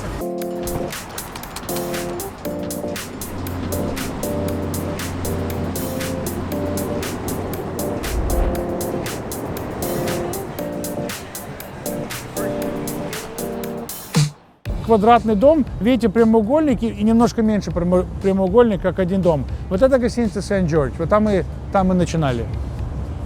И вот. Там началась твоя Америка, там началась моя Америка, и там началась наша история сегодня. И вот там, как мы заканчиваем вот здесь, но показываем туда. Вон эта гостиница Сент-Джордж. Она никуда не денется, она вечно будет стоять. Потому что это очень качественный дом, и район очень хороший. Поэтому, если будут в нее инвестировать, может быть, она опять вернется во свояси, как какая-то шикарная гостиница, которая она когда-то была в 50-е, 60-е годы. Как в Америке с медициной, с твоей точки зрения? Везде нужно, для того, чтобы получить хорошую медицину, у тебя должна быть хорошая страховка. Хорошую страховку получить трудно. И дело в том, что, и опять же, вот если сравнивать с Канадой, у меня там родственники живут, проблема, у него грыжа, он год ждет на очереди и никак не может сделать, потому что на очереди другие люди. Сейчас. Здесь с этим проблем нет. То есть, если у тебя есть нормальная страховка, по большому счету, все, я бы сказал, нормально. Но дело в том, что в городе Нью-Йорке, особенно госпиталя, очень-очень-очень перегружен. И они стали перегружены еще больше с 20 по 24 год из-за определенных причин, которые происходили. Моя мама попала в личный пример, в хороший госпиталь, НВЮ, она попала в emergency room, то есть в палату скорой помощи, что-то ей стало плохо. И они сказали: извините, мы не можем тебя положить, посмотрите, сколько людей, идите домой, идите к своему врачу. То есть и я с другим с моим пациентом разговаривал, он американец, он живет на Стейтен-Айленде, и он говорит: когда у меня какие-либо проблемы, я просто сажусь в машину, я даже не еду в Нью-Йорк в госпиталь, я еду в Нью-Джерси подальше, где нет такого давления. То есть получается сейчас, так как не то, что медицина плохая, но потому что переполнены, вот у них есть 3 медсестры, которые рассчитаны были, допустим, на 10 пациентов, а сейчас у них 100 пациентов, а больше медсестер нет. И вот сейчас, то есть, очень много таких серьезных реальных проблем, да. Но, да, если у тебя грыжа, тебе сделают операцию, тебе год, как в Канаде, ждать не нужно будет. А если бы ты имел возможность жить в любом штате, любом городе Америки, где бы ты хотел жить? Да, ты знаешь, я тебе скажу такую вещь. Лично мне всегда очень нравилась Калифорния, которая тоже очень-очень дорогой штат, аналогичный Нью-Йорку. Я очень когда-то хотел там жить, но в последнее время из-за всех политических течений он до такой степени опустился, что я не думаю, я бы там хотел бы жить. Хотя чисто теоретически, да, Калифорния мне всегда очень нравилась.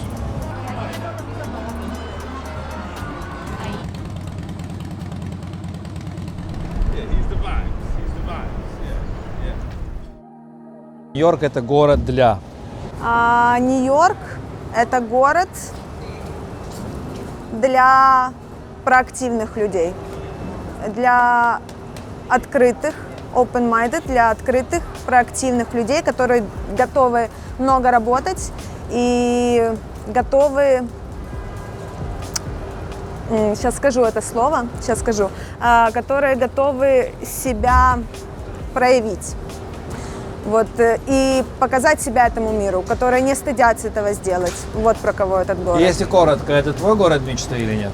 Нет, это не мой город мечты определенно. Мне кажется, что слишком много маркетинга вокруг этого города, слишком много громких разговоров. Если ты сюда приезжаешь уже с каким-то бэкграундом, то да, возможно, есть шанс сразу же как-то раскрутиться. И с очень хорошим английским. Английский надо знать, это 100%. Если ты хочешь начинать тут все сначала, будь готов, что это займет очень много времени. Очень. Я знаю, что на Брайтон-Бич живет очень много наших, которые вообще не знают английского, очень много живут нелегально и до сих пор живут. Да. Расскажи мне особенности жизни на Брайтон-Бич. Ну, Брайтон-Бич, конечно, это всем известный. Да, есть, которые люди приехали там 20-30 лет назад, и вот они остановились на Брайтон-Бич и продолжают жить. Например, бабушки наши, которые сидят там, семечки щелкают. И, кстати, для пенсионеров, и, кстати, есть такое утверждение, может, ты уже слышал, что в Америке бедным хорошо и богатым. Богатым, понятное дело, но а почему бедным? Потому что бедным даются многие льготы, а малоимущим предоставляется много льгот. Например, им оплачивается страховка медицинская, им оплачивается субсидированное жилье, то есть они там по минималке платят. Также им даются пособия по еде. То есть и также денежное пособие. То это есть, малоимущим или пенсионерам? Это, в принципе, одна и та же группа. То есть как пенсионеры и малоимущие, они попадают в одну и ту же программу. И эти обе, и пенсионеры, они получают такие льготы в США. И да, совершенно верно, люди приехали много лет назад, многие, кто живут на Брайтон-Бич, даже не говорят на английском. Ну, может, на ломаном английском говорят. И, в принципе, живут прекрасно и выезжают сюда на Манхэттен посмотреть что-то на экскурсии. Но это так же самое, как и в любом другом районе Манхэттена. Например, поедешь в испаноговорящий район, там все люди на испанском, так же самое, как в Майами, там все на испанском, испанский это первый язык. Так и вот Нью-Йорк. Каждый район, своя национальность, и там свой язык. Получается, как мир внутри мира. Как с медициной здесь? Медицина – хороший вопрос. Например, человек, у кого есть страховка, она, как правило, все покрывает. Если не покрывает все, то 90%. Другой вопрос, когда у человека нет страховки. То есть мой один знакомый, чтобы сэкономить деньги, он поехал в Колумбию. Где, кстати, был выпуск про Колумбию, там они, кстати, тоже говорят, что это медицинский туризм, что многие люди с США едут в Колумбию, кто-то даже в Турцию, потому что дешевле. Потому что полечить зуб там $500, к примеру, а билет в Колумбию тоже те же там $500. И вот если посчитать, если у человека нет страховки, например, если какая-то операция, это там может десятки тысяч долларов, там 10 тысяч или $20, $20 тысяч. То есть страховка, если человек работает в компании, то ему выдается. Такие как Uber, такие вот работы, там страховка не дается, и приходится со своего кармана платить за все такие медицинские излишества. Ты счастлив здесь? Да, я очень счастлив. Что делает тебя счастливым? Все окружение, которое вокруг меня, Нью-Йорк, я очень рад быть в этом городе. Люди, атмосфера, работа, все, что окружает меня, я благодарен за все. Благодарю за прекрасный день. Вместе. Дождь нам не помеха. Спасибо, Андрей. Спасибо тебе. Я благодарен тебе за все твои выпуски. Ты открываешь нам мир в окно, не выезжая из дома. Благодарен всем твоим... выезжать из дома и видеть это все своими. Это совершенно... Но такие страны, как, например, ты видела, Непал, такие малоизвестные страны, конечно, большинство из нас не поедут. Ты как открываешь нам мир в эти страны. То есть благодарю тебя, всем твоим ведущим, которые были в этом программе, в этом шоу, в телепередаче. Да, герои. У меня о жизни, фильм о жизни. Благодарочка, Андрей. Еще раз намасте. И вам всем благодарочка.